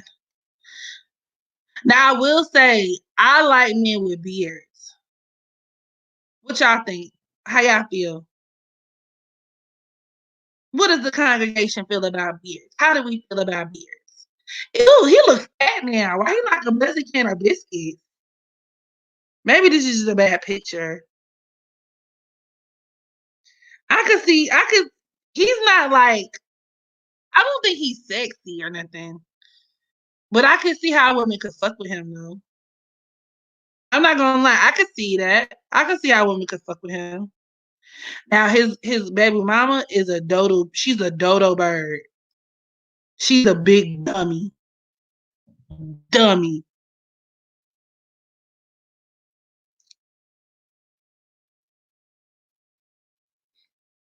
Yeah, Lilith, it does depend. A healthy beard is a must. But yeah, it does depend on the beard. Beards get in the way. They get in the way. See, you gotta have a beard that connects. I don't want no Anthony Hamilton. Baby, I'll be come on home to me, Charlotte. I don't want no Anthony Hamilton and the Hamiltons beard. Okay, if you gonna have a beard like that, then it's just we can just part ways. You go your way and I go mine. I want a healthy, full, lush, plush beard. Chris Brown beard don't connect, but he also, we've established he looks like a crackhead. So it's a lot of things that don't really connect about Chris Brown to me. He's hot headed. I'll never forget him punching holes in the who punched holes in the ceiling? Who did that? Anthony Hamilton? Oh, you mean the dude from Black Ink. I have Mars and Leo opposing Uranus and Aquarius. Explain that to me. Well, Dewan, I don't know if I'm assuming, I mean, your name is Dewan. Maybe you're a guy, maybe. But either way, that could deal with you having a difficult time with reciprocity in relationships, loyalty in relationships. It could deal with you attracting, I mean, if you are a woman, it could deal with you attracting gay men, men who might be on the DL. If you're a guy, it could even point towards homosexual tendencies. I've also seen it point towards somebody who just, from a sexual standpoint, maybe there's a need for you to kind of, I don't know, it can go both ways though, because the opposition to Uranus can create a person who can go a long time without having sex too though. It could deal with you dating a lot of your friends, within your friendship circle, you know. Like I said, there's gonna be a lot of issues surrounding the men in your life, especially if you're a woman. Oh, Don, yeah. Because I don't really watch Black Ink Chicago like that. I remember the episode where he cheated on her, like his baby mama, or he got caught, and then he tried to fight. I don't know who he tried to fight, but I'm like, how are you trying to fight after you got caught cheating? I can see him having anger issues. You're a man, okay. So yeah, that can bring like surprise pregnancies and stuff too. So you might want to be careful. Be careful. You are part of the agency. Okay, cool. So that speaks to that. Like that Mars in opposition to your Uranus and Aquarius could definitely speak to a man who's on the LGBTQ spectrum. Moon and Scorpio square Uranus. You need to be mindful of your friends, the friends you, especially females. Could be a lot of jealousy, whole lot of going on there. Can a planet be in two different houses? No. It's either in one house or the other. Well, you know what, Lilith? A lot of charts, from what I've noticed, use a variety of different house systems too. Because some places use, or some sites use whole house systems. Some astrologers prefer whole house systems, and then others do the Placidus method, which can, shift or change what house some of your planets fall in. Uranus in opposition to midheaven, it could be hard to keep a job or stable, gainful employment. Aquarius, Venus square moon.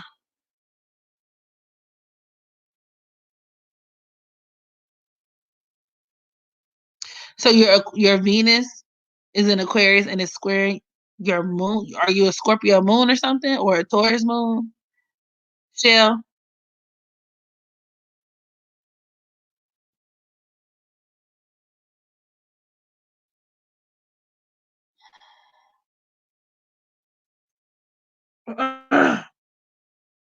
That Venus and Leo forming a comes to Uranus could also even deal with you being on the spectrum as well, Divine, but it could also point towards where there's some difficulty with you like navigating because you feel compelled to like uphold a sense of traditionalism.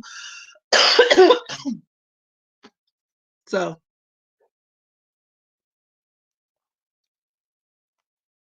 mm, I think Saturn I have Saturn in the first. Saturn is on Aries. That could definitely be issues with your identity, Lilith. Issues with shaping your identity. Issues with self-control,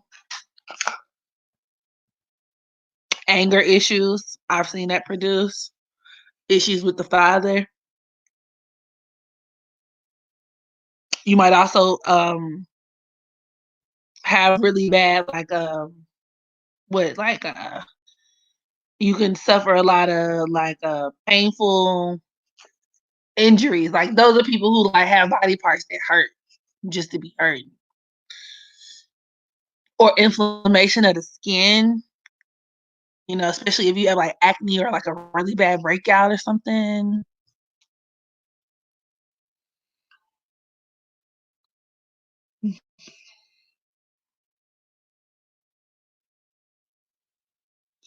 I, harmony. What about a planet being on the cusp? Would you say that the planet has both energies? It certainly could, especially depending on the sign. So like cardinal signs, especially like if you have like a planet that's in a cardinal sign like Libra, Aries, or something at the 0 degree, that's something to take into consideration. But you also have to take it with a grain of salt because ultimately, I am one of those astrologers who feel like you are what the fuck you are. Like, we're not gonna go into like a whole conversation about your cut of spine.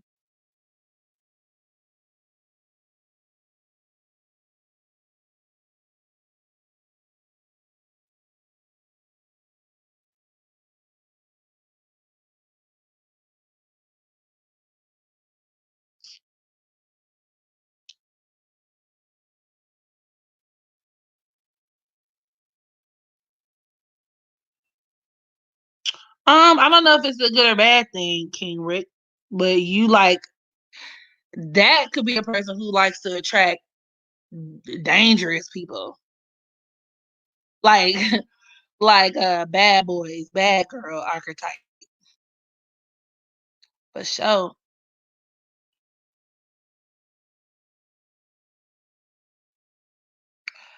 Pluto conjunct Chiron. It depends what generation are you? Are you the Sagittarius Pluto generation or Scorpio Pluto? Hey, Casey. That could be issues with money, Shell. Like situations to where you come into some money, or maybe you might meet somebody who can help you out and you stumble into some money, or you lose money really easily.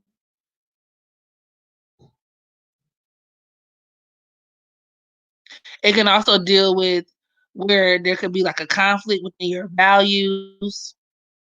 Maybe you might have some like old fashioned or old school kind of beliefs, but the people that you attract aren't really like that. It could deal with you attracting unconventional style relationships as well. It can deal with, like I said, your sense of security being threatened a lot of times, and this could be from a financial standpoint, but it could also even be just within your relationship. So, like whenever you feel comfortable or you get comfortable, something have like to where traditional quote unquote relationships could be kind of like out of reach for you. Mercury conjunct Neptune in Aquarius. That's actually really good for astrology, learning astrology, practicing astrology. Um, that could be a person who is very good with numbers, science. Somebody who's really good in science. Are you good in science, Casey? Yeah, yeah, Harmony. Only one place at one time. Right.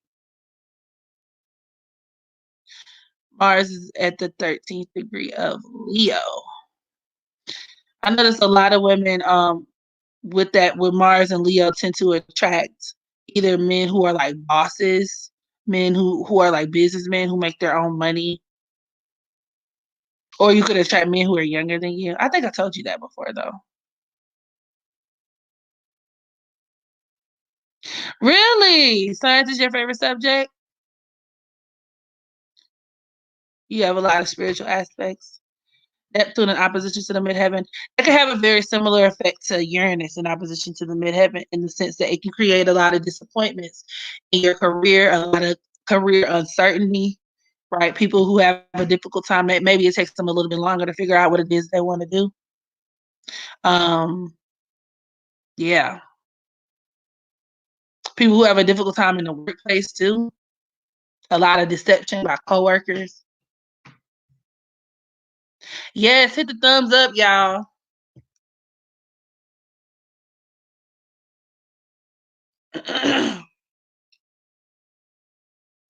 Hit the thumbs up. Mm-mm-mm.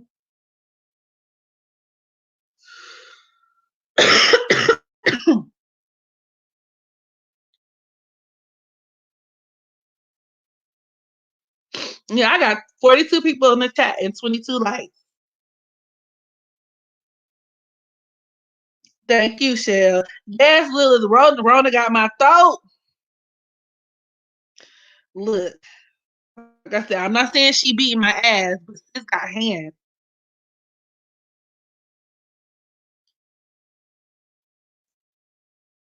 That old Rona.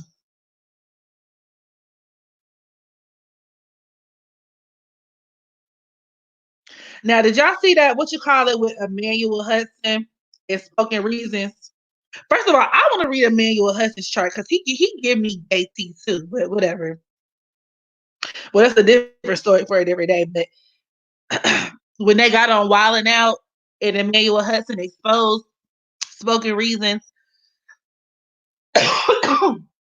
saying that basically, basically he ripped him off or something like that, or like, he flexed him or something to that effect. Have you tried any natural remedies?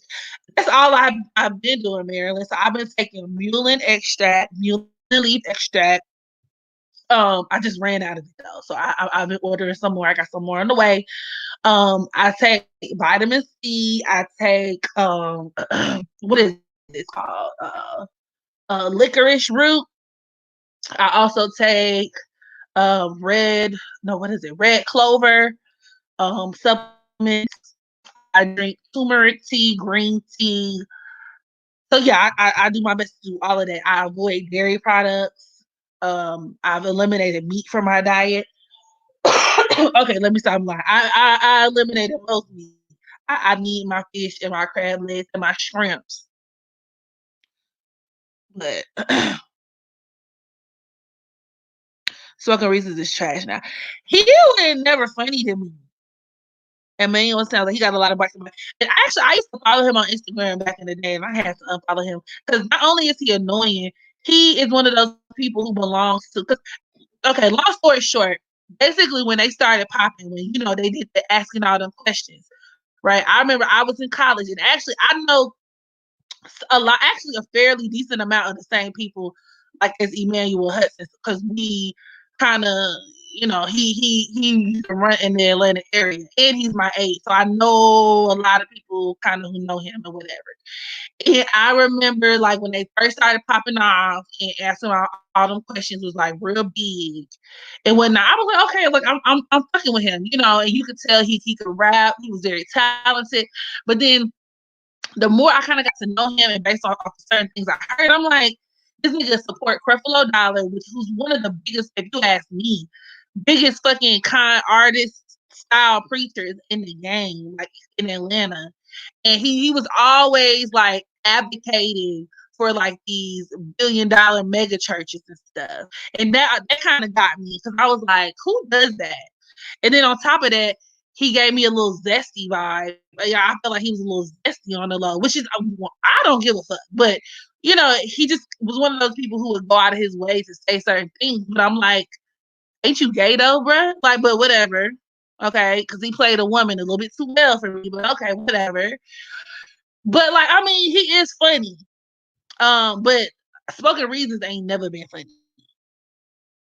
Get some fresh ginger and lemon, garlic, honey, and blend it up. Thank you, Marilyn. I'm gonna try that. Sounds like you have Taurus in you. I don't have any Taurus places, but I Taurus in my 8th house. Who's spoken? Elderberry is not good if you got the Rona Harmony, because they say elderberry has a component or some type of agent in it that actually activates the like respiratory distress. So I ain't trying to die.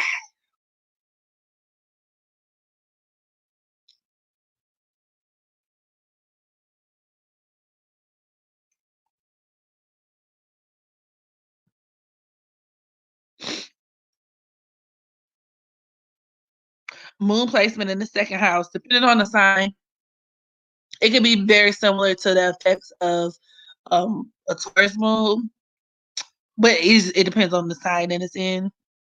Very big on security, very big on comfort. I wish I could tell you some of my home remedies, but I don't know how to say it in English. God damn it, God damn it. Just say it however you want to say it. I got Google Translator right here. Say how you want to say it, Lily. I want to look it up because I will take any and all advice.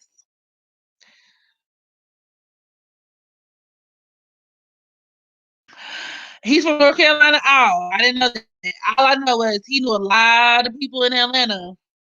He knew a lot of people in Atlanta. And now that I'm thinking about it in my head, my roommate in school was she from North Carolina or South Carolina? And she was somebody else who I knew him personally. So I don't know. But I knew a lot of people who knew him.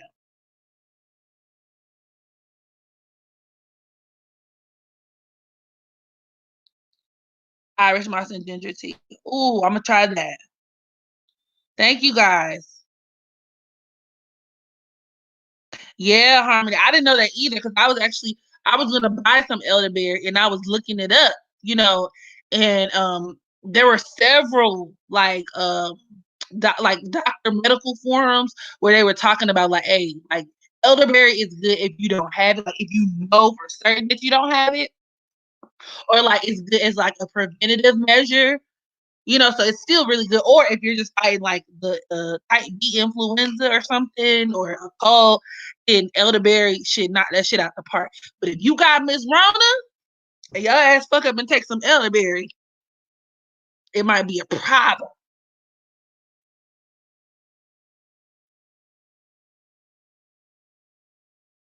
Characteristics of a Sagittarius sun, Taurus moon male.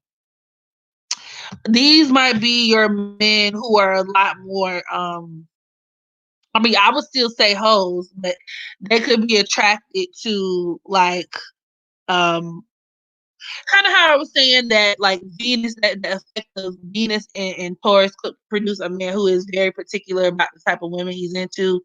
Taurus movement could be the same way. But it could also be some really good like financial providers for women too. So if you do get the snag one, he might help you out in a lot of ways. Like these are the men who like bring home the bacon if y'all are married or something like that.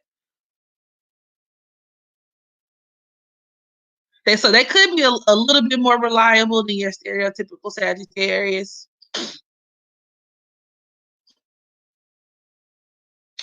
Honey with onion and baron. Hold on, let me write that down. Honey with onion and I'm gonna be staying. I'm eating on honey. I mean not honey, onion, garlic. It's okay though.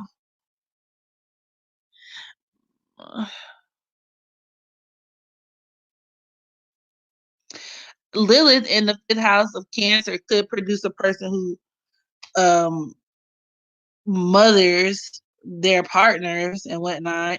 There could also be an inability for you to move on from breakups and stuff.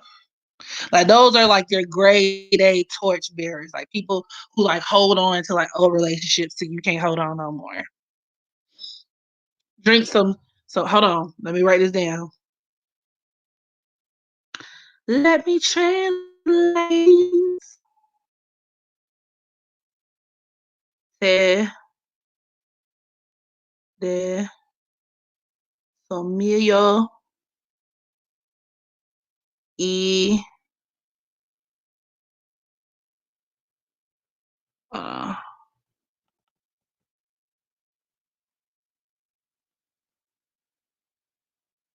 jarabe. I know I'm butchering this. I'm so sorry. De rabano rabanos. Trans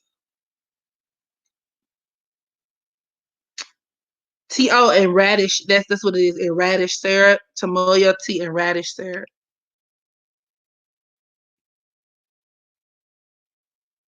I'm gonna try that. Y'all be trapping together. I bet y'all do. He like that. Get money, get money. Taurus moon.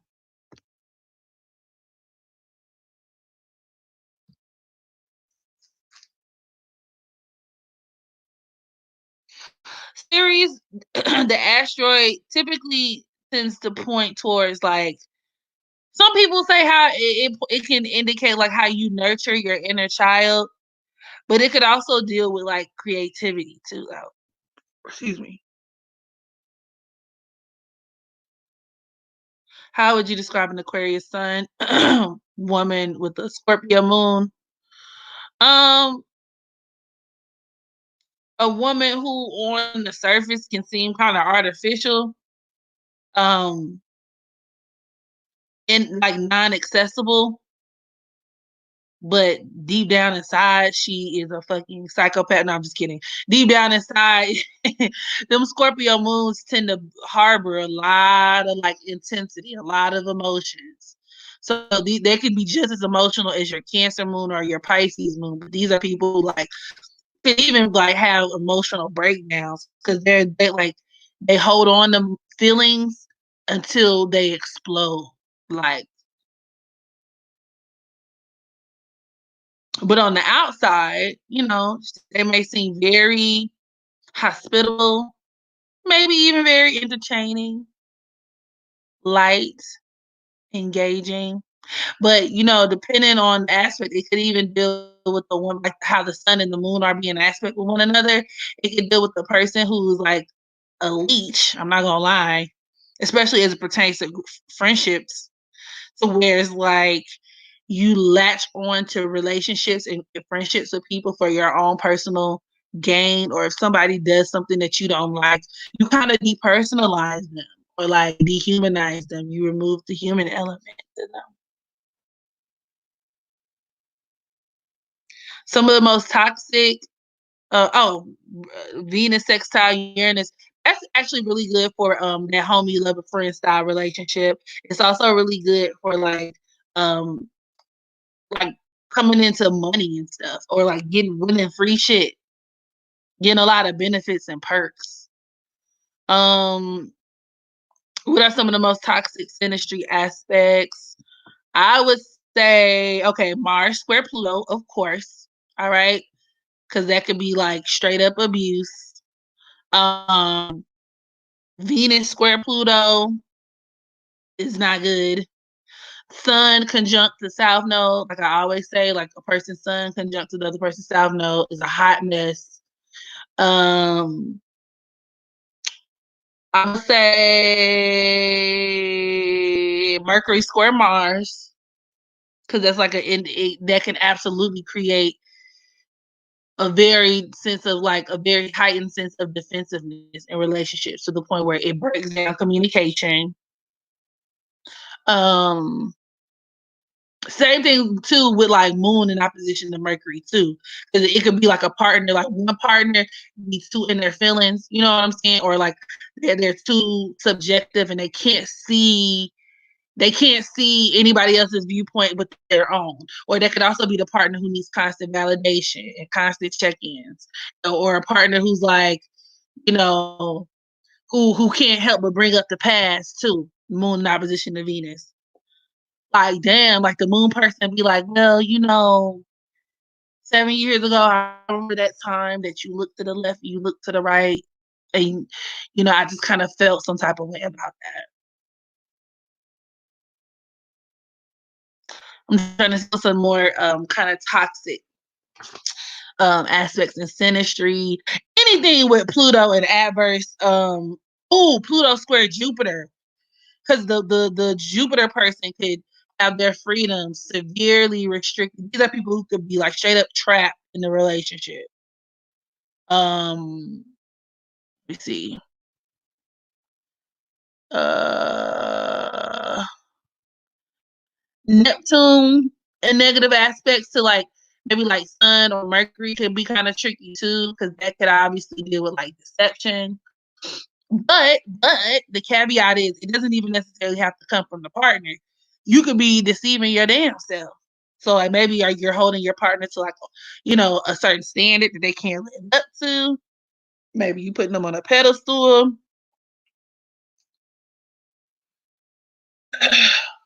Venus in opposition ascendant in synastry. That could create a person who like is not naturally attracted to the other person. It could. Like the Venus person not naturally attracted to the ascendant person in a traditional sense. Or at the very least, their personalities may not gel with one another on the onset.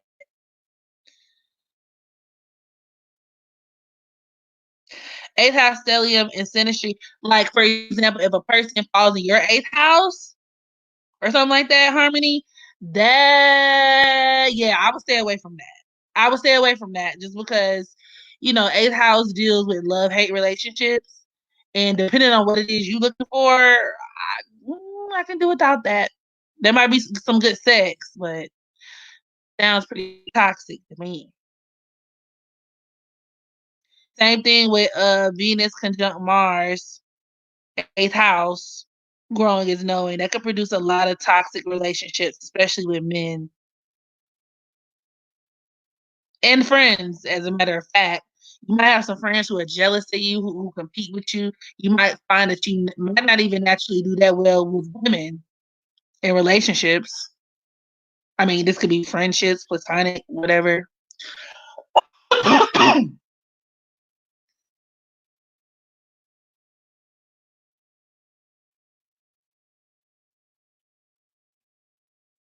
Somebody's moon is in your 12th house.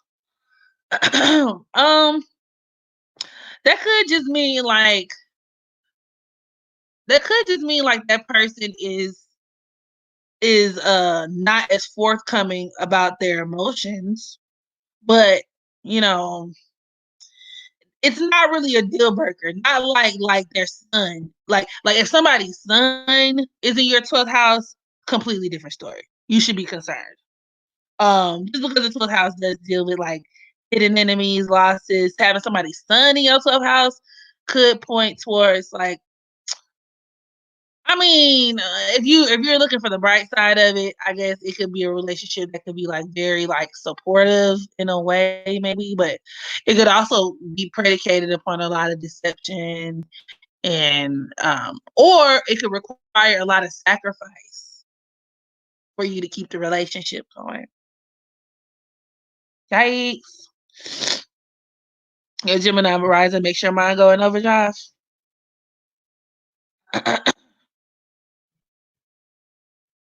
Venus conjunct the ascendant and synastry could go either way. So it could be crazy sexual attraction or not at all.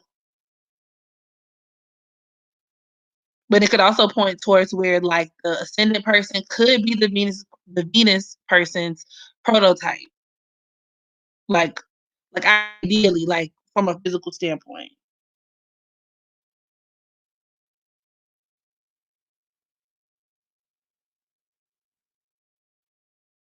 I was looking at like, why am I getting a email from Spectacular from Pretty Ricky? But I forgot I signed up to do his course. You know, he run his own business now, y'all. So he does these courses where he teaches people, or he, I guess you could say, guides people and coaches people on how to run their own business and whatever the fuck. Something about it feels very scammy to me. Like it feels very like I could take 100 and turn it into 800 to me. I don't know though. Are you guys into poetry? Side note, you feel very naked and exposed.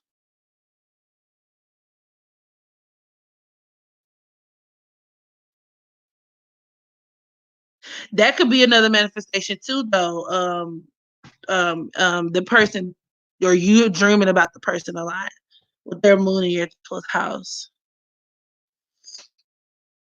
And I could see that as well, Lilith, because if in fact his moon, or maybe even his sun, but I could see how there could be very little transparency, because that 12th house has no borders, like there's no boundaries.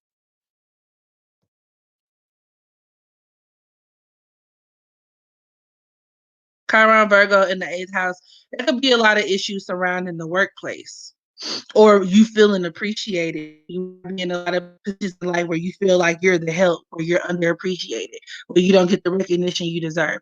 I mean, that could be in the workplace, but it could just be in life in general, and dealing with other people.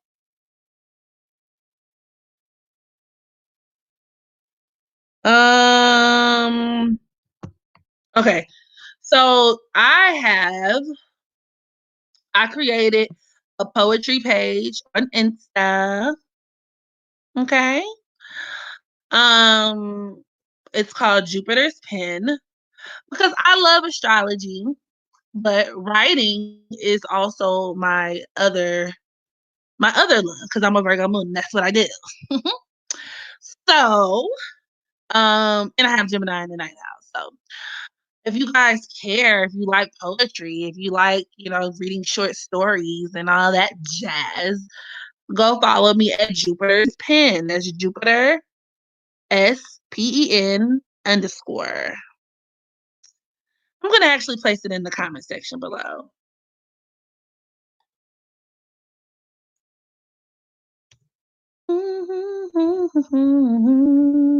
You singing rap, Marilyn?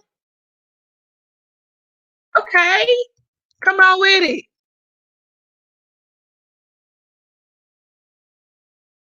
So you write music. I write music too. Like, what's happening? Let's link. Let's link. I love creators and people who are creative, and so like singers, writers, rappers. Like, oh my god.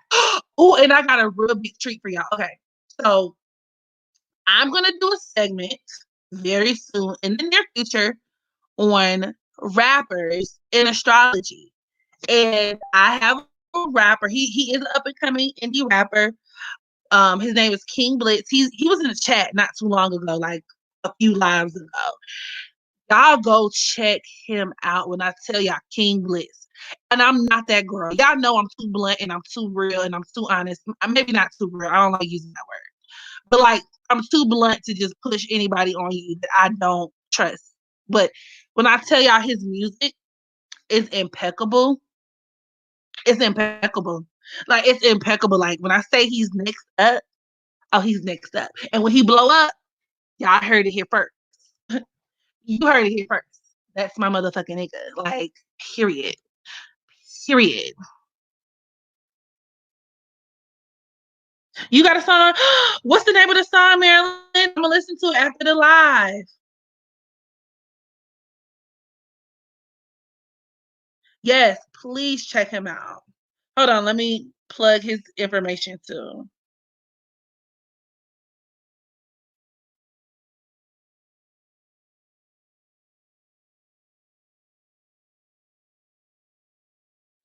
Uh, uh, uh, uh.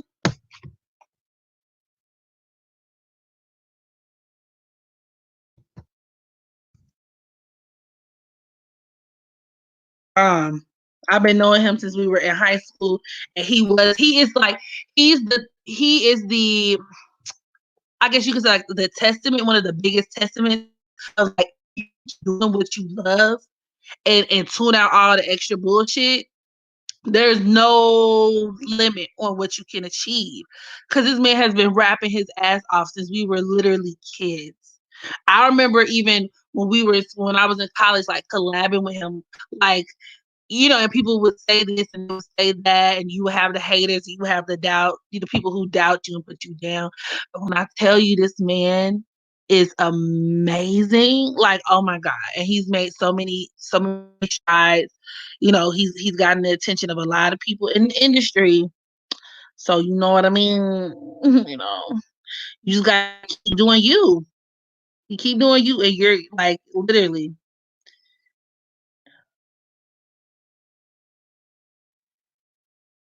Yes, listen to him. His wordplay game is crazy. Listen and give honest feedback. It's featuring me as you are. Okay. Cause I have your email. I'm gonna write you. Like I said, I'm gonna listen to it. Now, y'all know I'm gonna be honest, right? I know you said honest feedback, but y'all know I'm honest. He does have his own YouTube channel. Yep. King Blitz. Did I put it in the chat? I thought I put it in the chat. Yeah, King Blitz. I put it in the chat. King Blitz. Um, is he? I think he's a Gemini sun, if I'm not mistaken. I believe he's a Gemini, which I mean explains a lot. It explains a lot. I could be wrong, but you know what? Y'all can ask him yourself because he is supposed to be on the show very soon. Very very soon. So I'm kind of excited.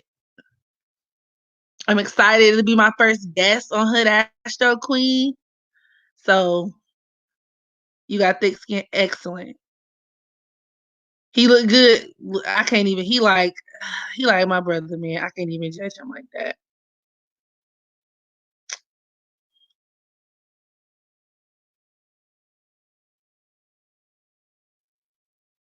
I can't even judge that man like that. But it is really refreshing to see. Yep, he does reaction vids on YouTube, but he also has his own material on there as well though, like music videos and so on and so forth. And I like it because he's lyrical. He's a lyricist. He's not, especially being from Atlanta. It's easy to come across the humming, humming, humming, humming, humming, humming, humming, humming, hum. Like, I mean, they have their place, but anytime you come across a lyrical um rapper, especially from Atlanta, it just does something. It does. His word game, wordplay is crazy. Double entendres, punchlines. Like he gives me like uh Andre 3000 type teas. What placements make good pole dancer? Gemini Mars. Maybe even Gemini Venus. Geminis in general can be pretty strippers. No, not a little snack. I'm gonna tell them y'all said that. That is so funny. Not a snack. Hi, MIC.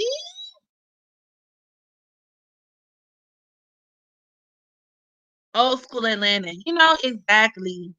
Speaking of old school Atlanta, before I leave this place tonight, I'm gonna go ahead and give me a quick little copyright real quick because I can't help it. I can't help it, y'all. Y'all know I like music. Hold on. I'm gonna just play a little bit, not even a whole lot, just a little bit, just a little touch of a little something. Cause y'all know I like music. Y'all remember this the old school Atlanta. 107.9, get crunk on your motherfucking mind. What's up, bitch? You want some of this dick? Oh, yeah. Hey, he's immaculate. And he's good, Lilith. So Lilith can vouch for me. I'm not just saying this because I know this fool. I'm not saying like he is bomb. Hey, shot it, freak a little son. Okay, I'm done. Okay, I'm done. Shot it, freak a little son. Come on, man. That would never not be funny. Terrence Howard voice. I had to look. I need visuals. NYC is always keeping me in check when it comes to copyright strikes. We're gonna wake up 34 subs out of nowhere. They'll be like, what the fuck? But I'm be like, some of my subs, my family, my Astro family, they crushing. They think you a little snack pack like that, which is so funny because let me stop. I'm gonna tell them in business, but you about to do Tootsie Roll Harmony? Honey, a little sun. Hey, hey, that's the old Atlanta. That's that old school Atlanta. Right, I'm definitely sub. But no, seriously, and I said all that to say whatever it is that you want to do, and I know it sounds so cliche. It sounds so like, okay, that's what everybody says, but like I don't care what it is that you want to do. If once you make your mind up and you can will and manifest anything into existence. And don't unless you actually have the talent behind it, it's crazy. Like and there's no timeline to it either. Like you can do whatever it is that you want to do in this life, whatever, what the fuck ever. And don't let nobody tell you that you can't because they a motherfucking lie. You know what? You two messing with me. Thank you, babe.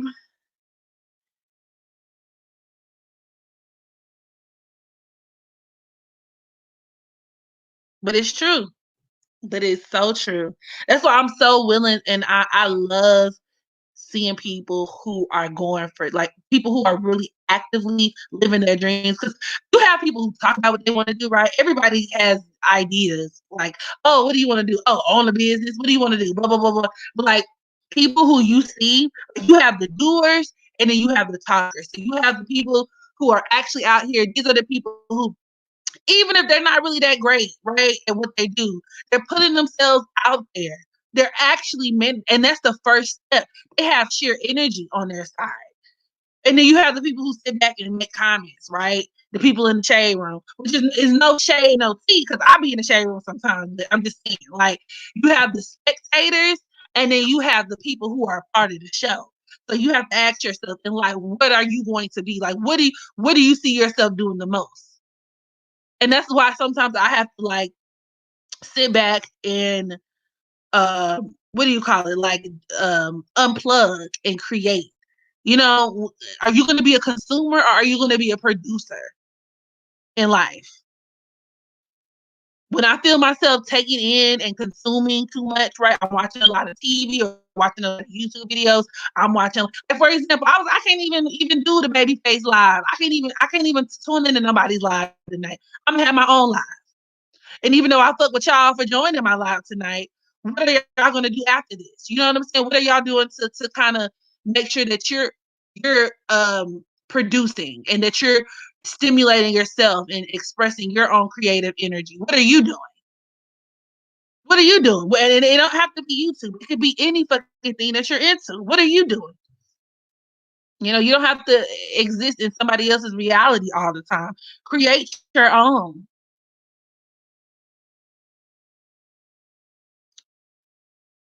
You're writing a book. That's excellent. What brought you to start your channel? It's something that I always kind of wanted to do. Because when I got really into astrology, I was like, I would love to teach it on a larger platform. And I also had a lot of inspiration. And I always shout out my mentor, Rabina.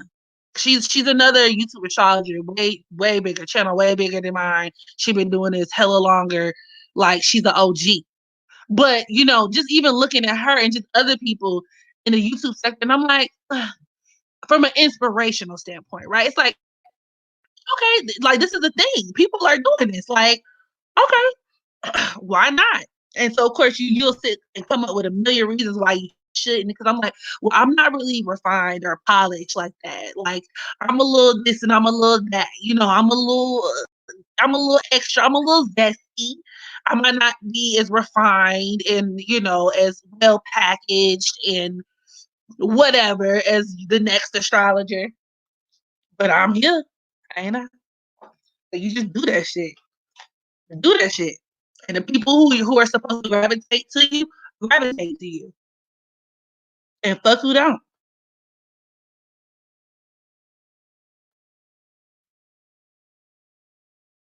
She did? Yes, she is. I always shout out Rabina. You've been on her for a while now. Oh wow.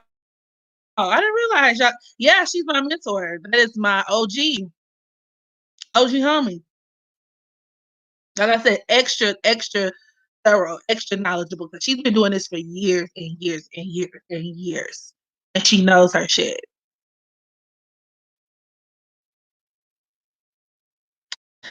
I thank y'all for fucking with me though. Like, cause I'm like, I just reached 4K not too long ago.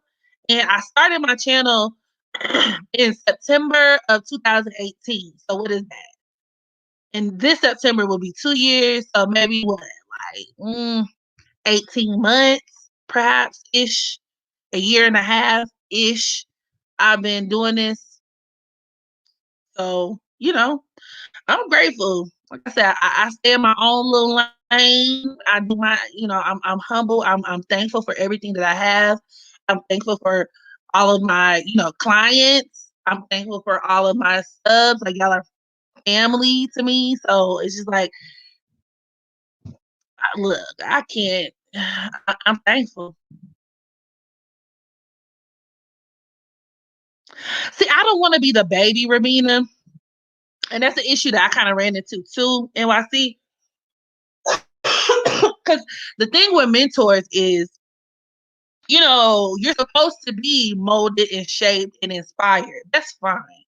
But I want to be my own person too. Like I don't want to do something the way somebody else has done it. It's okay to be inspired by people, but ultimately I want people to look at me for having my own contribution and not necessarily being such and such 2.0. So there are times where I go out of my way. So for example, I used to do a lot more free readings.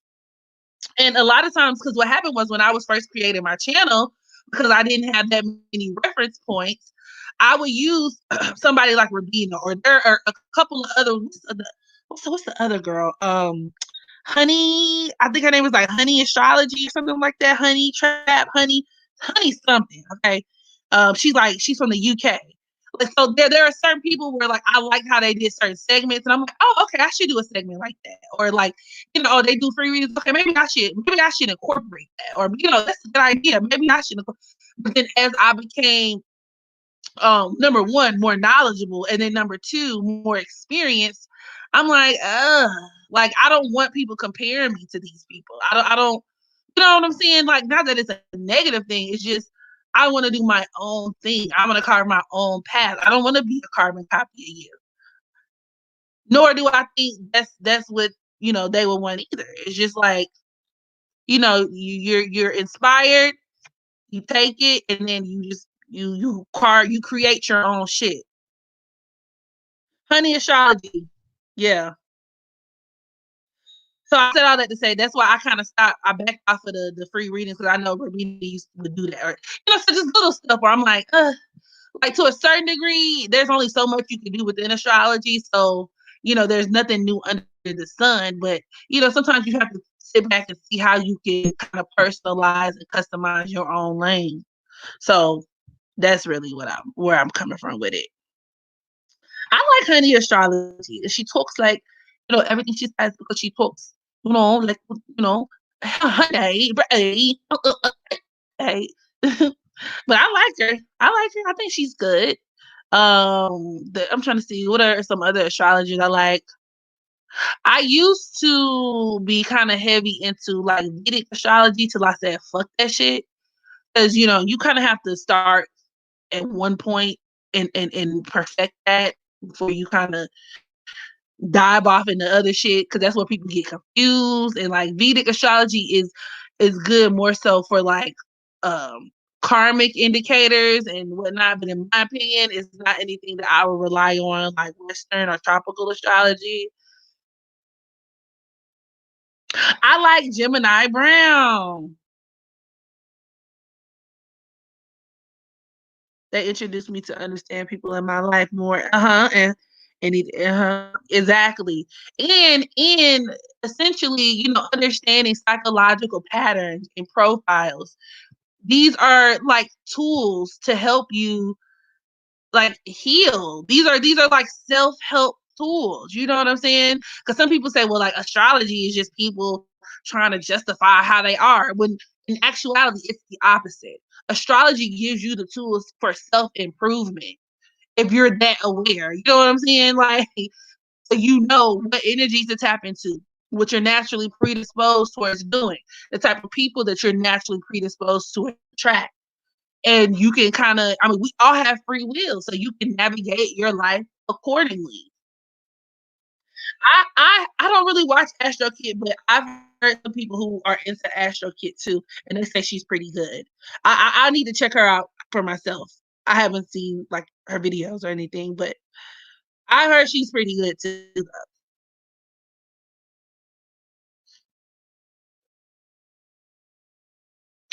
I know exactly what you're talking about, Billy Rigby. The funny thing is, I actually some of his video, like you can kind of get off of what's the guy's name? Who is always he looks like he's disheveled because he has like his shirt kind of sliding down the side of his shoulder. He give you kind of like dingy, creepy teeth a little bit. What is the man's name? He does the astrology. I watched some of his videos, like I used to back in the day. I actually, because he actually has some pretty good content once you get past the visuals, and that also kind of prompted me to go in a different direction with my channel because I used to do like in front of the camera style, traditional style astrology videos and reviews. If y'all go back on my channel, if you a day one, I used to do like regular videos, but I noticed people tend to pay attention to a lot of other unnecessary shit when I want you to be focusing on my message. He looked homeless. Edwin. That's his name, Edwin. He does have like a weird, creepy look. He also always look kind of sickly, and he don't never turn his comments on, so he know we be ready to roast his ass. I'm like, nigga, why your biscuit head ass ain't turn on the comments? But I will give him his tens. Like some of his information is pretty thorough. Like, and he's very consistent because he's one of those people who does like a million uploads. Like he does an upload for every fucking transit, every fucking aspect. I'm like, I'm not even gonna bother doing that, bro. If you want me to break down shit like that, then one day I'm gonna just start offering courses. I ain't got time to break down every fucking aspect. Like, like it's not that. We're not doing that. He literally done cover everything. Like, I look, I like the nigga. Yes, Fernando Kizera player. Astro Finesse is good. Astro Finesse, let me check them out. Flight, but first of all, it's the pilot, man. I love him. I love him. I'm not gonna lie. I really do love him. I fuck with him. Fuck with him. I fuck with Dolo, the pilot man. I fuck with him. I just do. I fuck with his fire. I fuck with his vision. He's another great example because I subbed to him a long time ago. Like before he was like as big as he is now in the astro community or like the quote unquote spiritual community. He's another one. Like he's just in his own lane. Like he don't never comment on it. I'm more interactive. I'm a Libra rising. and Venus, so I have to interact with people. But he drops his content in bits. Like he'll do a live where he kind of deals with people in his live, but for the most part, he is on a whole nother level. Like he does his own shit and keeps it moving, and I fuck with that. He does have very like flighty, scattered energy, and I can see that high energy. How to start his videos? He was like, "Air, it's your boy, it's your boy Black Boss." Shout out to Leo. I see you. And then, so basically, what you're saying is, pretty much you're getting a pretty much overall picture of the pretty much. So it's the pretty much an overall picture. I'm just fucking with him. I fuck with him though. That's my nigga. He just be funny. He is a real Aries. He is very high strung. That's all that is. It's just high strung. He's high strung energy. I can see past all of that, and I take the content for what it is and the substance, and I feel like he got a really good heart and a really good spirit, and that's why I really fuck with him. Who's Fernando, Brittany?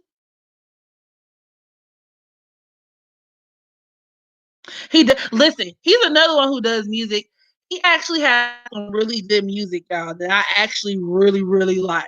Um, Flight Boss, which I know it kind of catches you off guard because you're thinking like, oh, he's a YouTuber, he's an astrologer. Oh, let me guess, you rap, but like he's very talented. Hold on, what's the name of that song he got that I really like? And I just had to close my eyes and I was like, I could really see myself riding around to this shit, like on some casual shit. I'm gonna find it. So hopefully he don't copyright me. But I don't think he would. He don't seem like he be on that lame shit. And I'm trying to support him too. So hold on, let me find it. Yeah, he got some good music. But he another one. He make hella uploads. Hella uploads. I just be having too. Maybe it's me. Maybe it's my work ethic. Maybe I need to step my cookies up because I'm like, phew. I know I could be more. I could benefit from being more consistent, but some of these folks be uploading like it be like every moon transition, every moon transit, every Venus transit, every Mercury transit, every goddamn. I just don't have it in me, for sure. That's my nigga, man. I fuck with it. I'm trying to find that song that I like so y'all can hear it.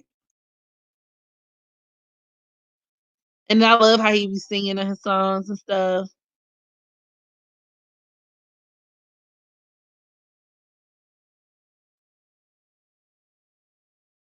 Let's see.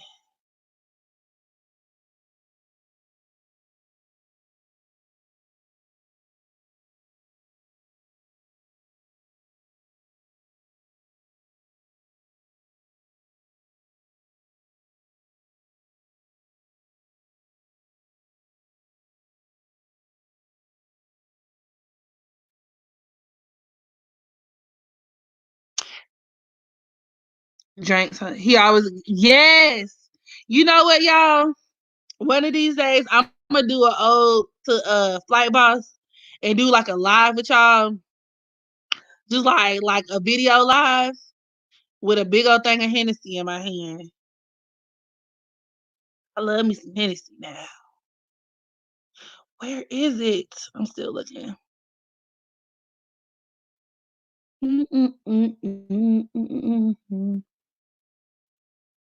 The song goes like, um, she ain't a girl, she just a friend of mine. She got me wasting gas in the summertime. This some. I feel like I'm getting close to it. I said this man got like 50 million videos.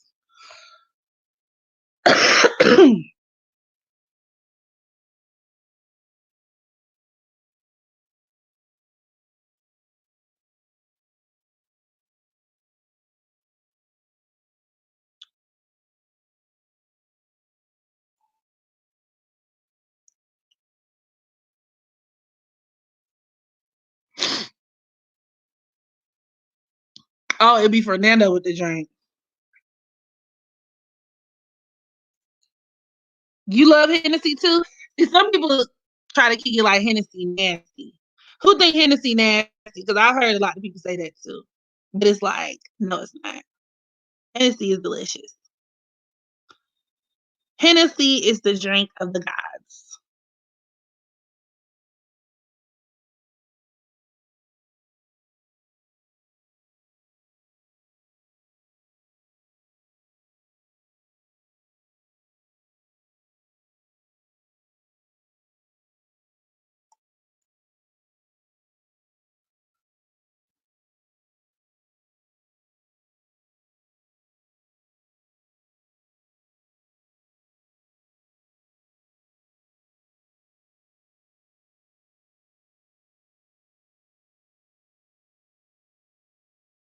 Let me see.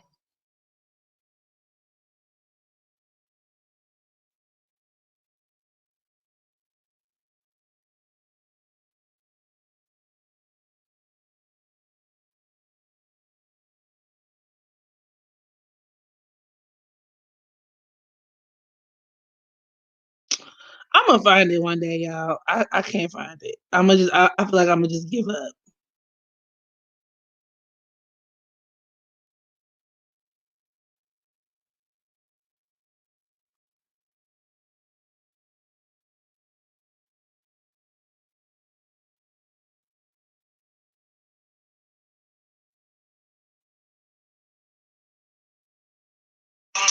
Oh, this one. This one of his songs that I like.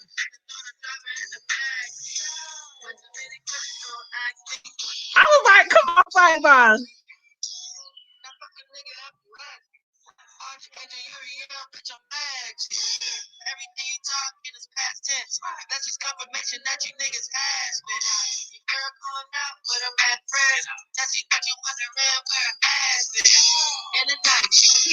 Hey, hey, hey, hey. This is shit you throw your ass to. Like, uh, uh, uh, go, get, uh, uh. He does sound like too short.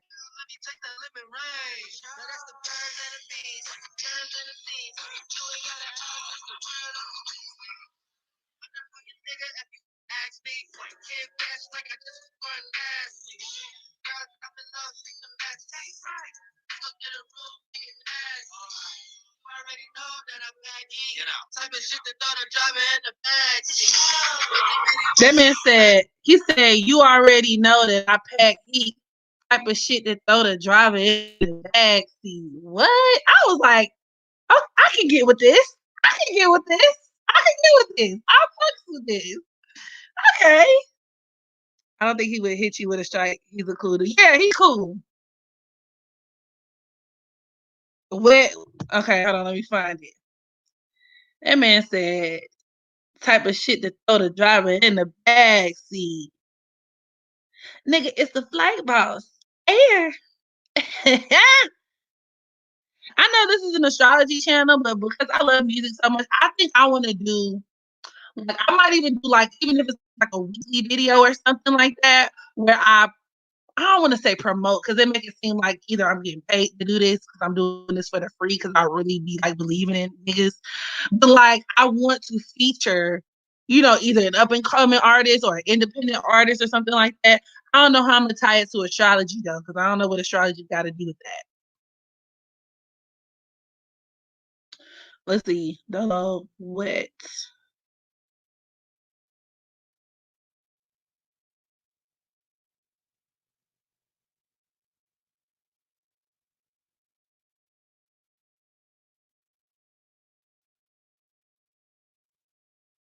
Is it Wet Star? Is that what this is?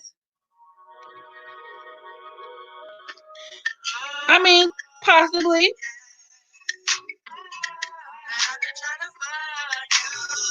He killed me with his singing.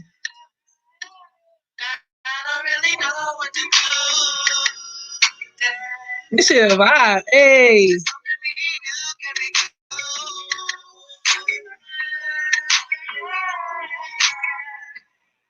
Find somebody that relates your times.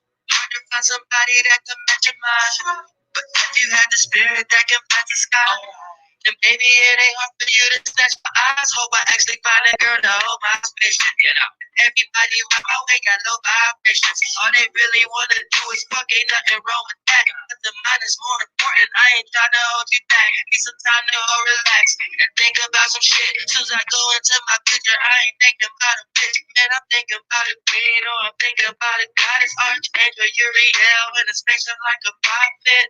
Yeah, wherever we gon' be. Listen, I'm gonna find the song I really wanted y'all to hear though.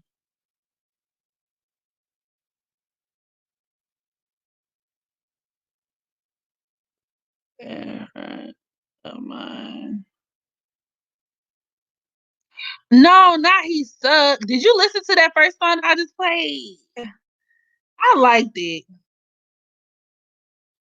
I think he got his own lane.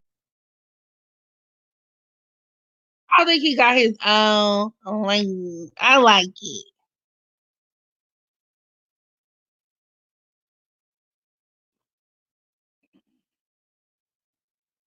Now it do be a lot of niggas out here who genuinely suck. Actually, I think it's most niggas. I think it's most people who are independent rappers. Not most, but a lot. Cause think about it, it's a lot of people who want to rap. And a lot of y'all niggas suck.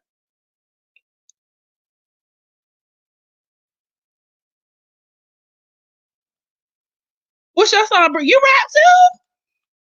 What's your song? I'm that fucking nigga if you ask me. Yeah, that's what he has his own flow. Like I can appreciate that. He's very original. Like he has his own. And when you listen to what he be saying, the nigga be kicking shit. So it's not like he be like 1-2 buckle my shoe type of cadence.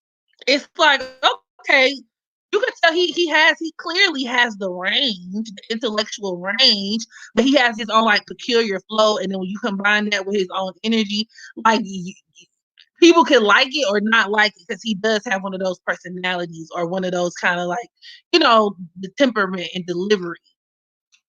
So exactly, too many people sound the same. A lot of people sound the same. Oh yeah, you did. I forgot, Brittany. You did say you did music. I used to go after shot. Holly. So what's your song, Brittany? And what's your stage name? What's your stage name? Yeah, you know that 1-2 buckle my shoe flow. I'd be like, all right.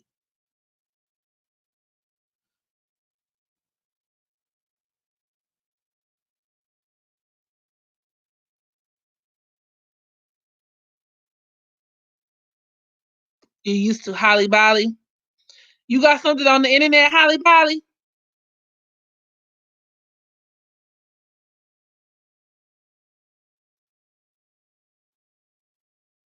I feel like if I was a rapper, I would be one of those like I would be a hybrid between, the rap about my pussy good, my pussy good, my pussy clean, my pussy nice, I'll be that, but like sprinkled in with like some fucking who like some rhapsody though, like I'll drop a little knowledge on your ass from time to time.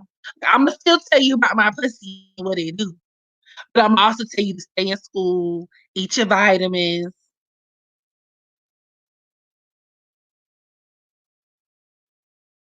I want to. What's the song? Mix with Queen Latifah. After okay, hold on. Is it okay if I play it here, Brittany, or do you want me to listen to it like offline? I don't want to put you on the spot. Chicago rapper Queen Key. I never. I might have to check her out. Queen Key. Nikki left. Who else we got? Okay. Cool.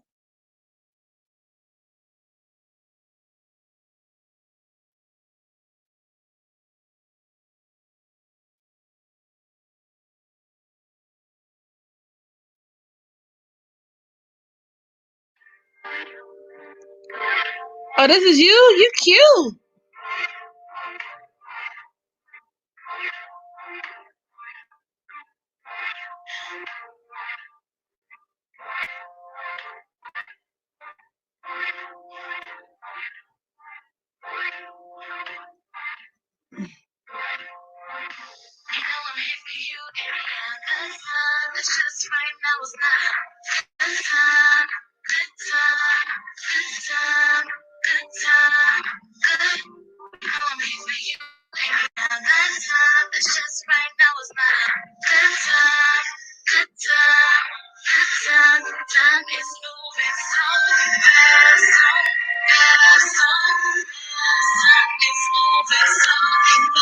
So fast, so fast. Come on, I'm fucking with it.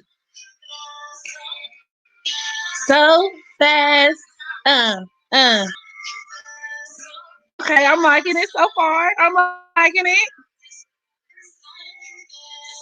When it's a good time for you, I fucked around, I know what took forever on the moon. I messed around, but you the one I'm into. I know you think I'm playing games, but I'm serious. In the past, I admit that was serious. I keep my business, now I'm tripping by a long shot. Been high, bet you don't remember us and you play. I know that was high school, but hey, I seen you play. Now we grown enough, summer more really fly. But you probably working when you need a good guy. I know relationships are good, but they don't mix. Pleasure with my motherfucking business. I got my mind. Okay, I don't miss pleasure with my motherfucking business.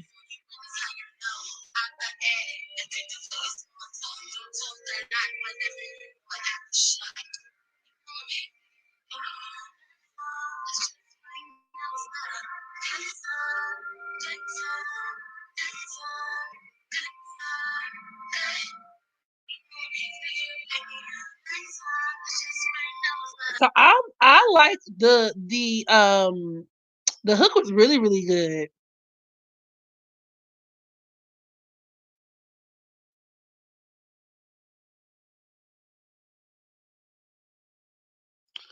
Why did I just get a thing for open mic?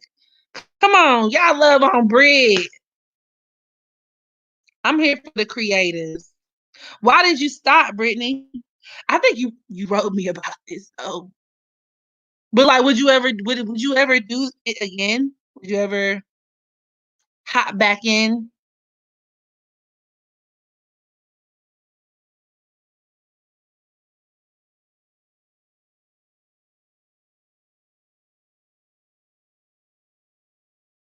Anybody else? Wait. Okay, I said I was gonna listen to. I was supposed to listen to somebody else's. Oh, Maryland. But I'm gonna wait until you unless you specify. I can listen to it now. I really like that song. Come through after shot.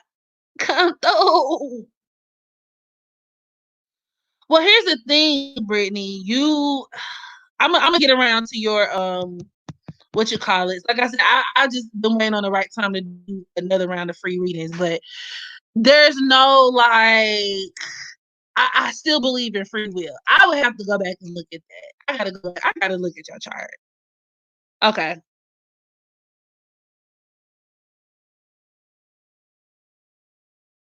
What's your stage name, Marilyn? And what's the name of the song again?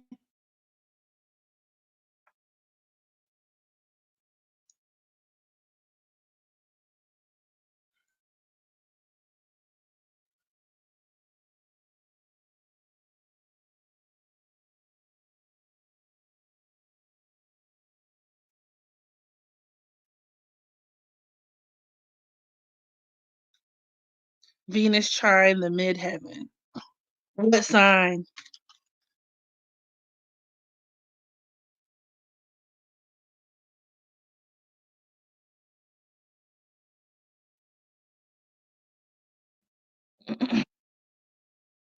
Okay. Maryland. see. As You Are.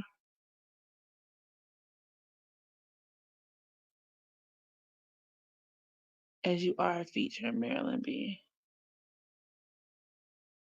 Hmm. Let me try it again. I don't have one yet. Still trying to figure out. I don't want to. As it should be. I think that's a good idea. Kind of just let it come to you.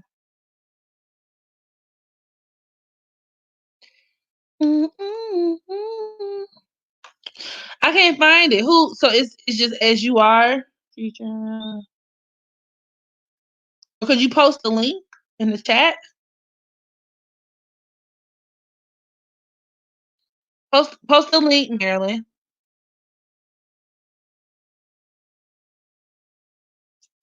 Come on for the collabs.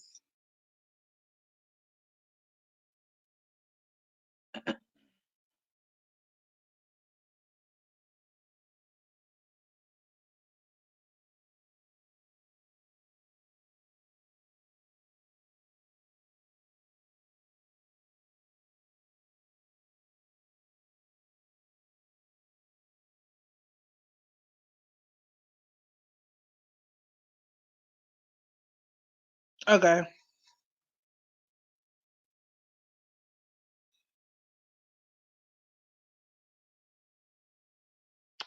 I'm trying to see. I'm trying to see what my other friend doing because he makes music. I'm gonna see if he's trying to jump in the live real quick.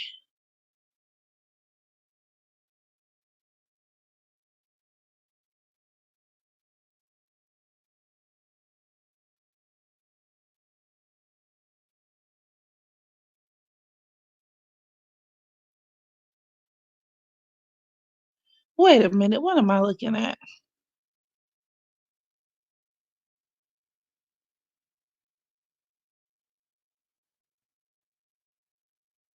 You want a 2K a month stimulus check?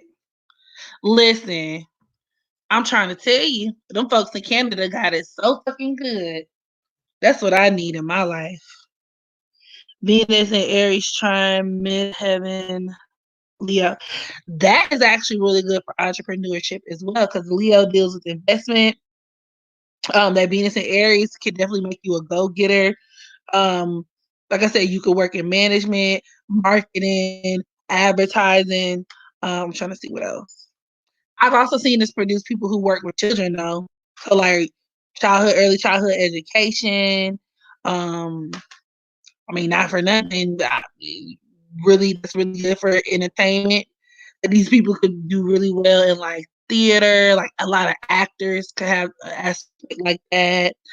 It could also make you it gives you like the right amount of like competitiveness, like from a professional standpoint, but you're still charming and diplomatic enough to get what you want without really rubbing too many people the wrong way. So you could probably be like charismatic.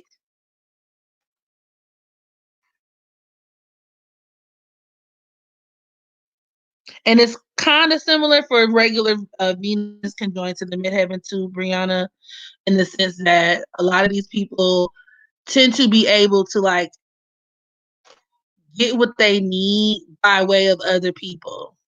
Like you do well enough with other people, especially in positions of authority or power. So maybe you might even do well with your boss or something like that, or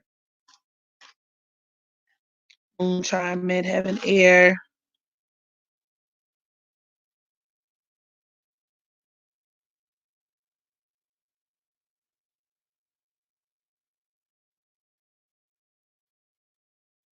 I wonder what sign harmony. Venus. That could be the same thing too, though. I've also seen, like I said, it produced people who are really good at like um investments. Like I don't know if, and of course I would have to see the rest of your chart to see how your Venus and that midheaven are aspected. But like if you want to invest in stuff like that, that would be excellent.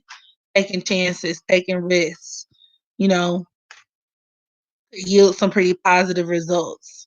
as far as like, whatever career it is that you're trying to go into. I mean, not for nothing, these are people who could excel in corporate America as well with that 10th house influence. Maybe you might have some women who prove to be very helpful to you in your career. So maybe a female boss, a female mentor. Let me see. All the sound the same. Let me find him.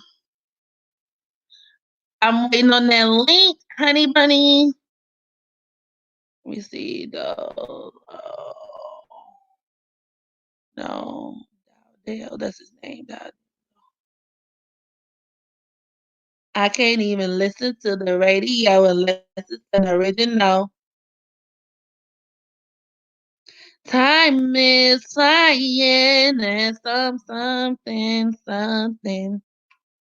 original. A.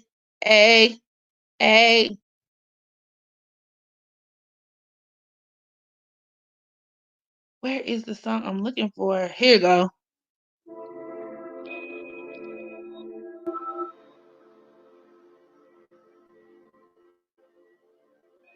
Neptune trying to send it. I've seen it produce a person who can have like a rather bohemian style of appearance, like a bohemian look, or somebody who's really into like makeup and stuff. Or try As You Are, Two Shades. Okay. It's easy talking about girls and women. I'm looking. Said it feels good to be young. That's fine. I sit in the car all the time, but can you tell me something different this time? 'Cause what? It's your sunshine. All the niggas sound the same to me. I can't even listen to the radio unless it's an original. Tell the DJ play this song so everyone can hear the scale. Time is flying, catch the wave inside. Okay, I found it.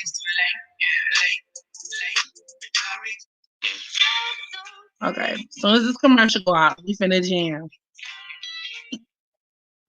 Oh, and this is kind of recent. This is 3 months ago.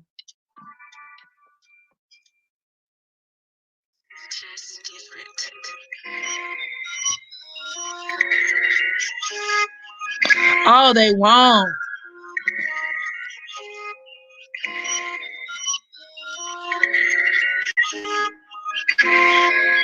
I've been trying to figure out how much love I can give. See, it's damaging. You can see the scars from the time that we jumped in. You've been through your fair share of pain, and I know some I identify with. You both know pain. See, it's scars, but there's no shame. You've been played in this hard game. You say you love, but you play games. Kinda funny how you switch when you say things. I don't even really look at you the same way. Shit, I know I ain't perfect, but I try to change. I get it. Mistakes, but I'll fix it. Just keep it 100, that's all or nothing. If you need me, I'm coming. But don't blame me, you bugging. Just knew you, I really don't want it. I ain't with that back and forth. You need someone that'll show you that love that you asking for. I kept it 100, so hit me up. You that if you can't fall. This type of love you can't get enough. I got some shit that'll clean you up. I got some, give me love. I got some, plenty of. She got more, give me more. I got more. I like it. Give me love. Give me more. I like the production. This production sounds pretty good. I got more.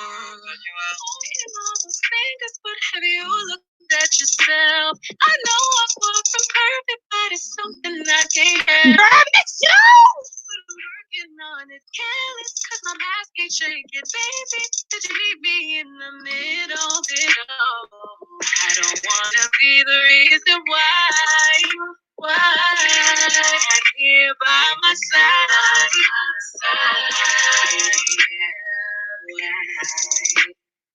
Working on it, bear with me. Come on, yes, Marilyn. I ain't with that back and forth. Hold on, let's pause for the cause. Hold on.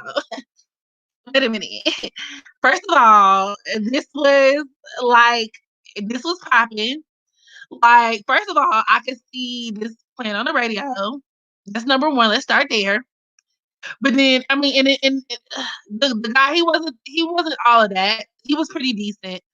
I really enjoy the production more than anything. But then your voice, girl, you're amazing. You're amazing. I haven't heard you rap, but you're amazing. If it's anything like how you sing, girl, I'm sold. I'm sold, girl. Go ahead, give me a shirt, girl. I'm part of the fan club. I'm part of the fan club, girl. I'm sold. I'm here, girl. Like that, you are talented, Marilyn. I am impressed. I am impressed. That was amazing. Y'all go stream this. Y'all go stream these. We need to get the views up. But like, what's happening? As you are, listen. I'm fucking with it. You need to make more music today. Like, not now, but right now. I want to hear some more music. And every time you get some more heat, just feel free to slide on in my email, drop it off, and I will listen. Okay? Because you are talented. Yeah, the producer, you could tell the production. It sounded like it was mixed and mastered very well. Which is not common when you're hearing like people who are kind of new to independent music. Oh, okay. He works at Candy Studio. Well, listen, honey, whatever y'all did, do it again. If you don't get back in that studio, do it again. Listen, okay? Whatever formula you had, like do it again. Like I want to hear something else. I love your voice. Come through, Maryland. That was a pleasant surprise tonight. I really fuck with it. So on that note, I'm gonna go ahead, hop off this live. Um, I thank y'all for coming out, and thank you guys who are brave enough to showcase your music or allow me to play your music for everyone. I'm working it out. This year will be the first year I release my own music. Thank you.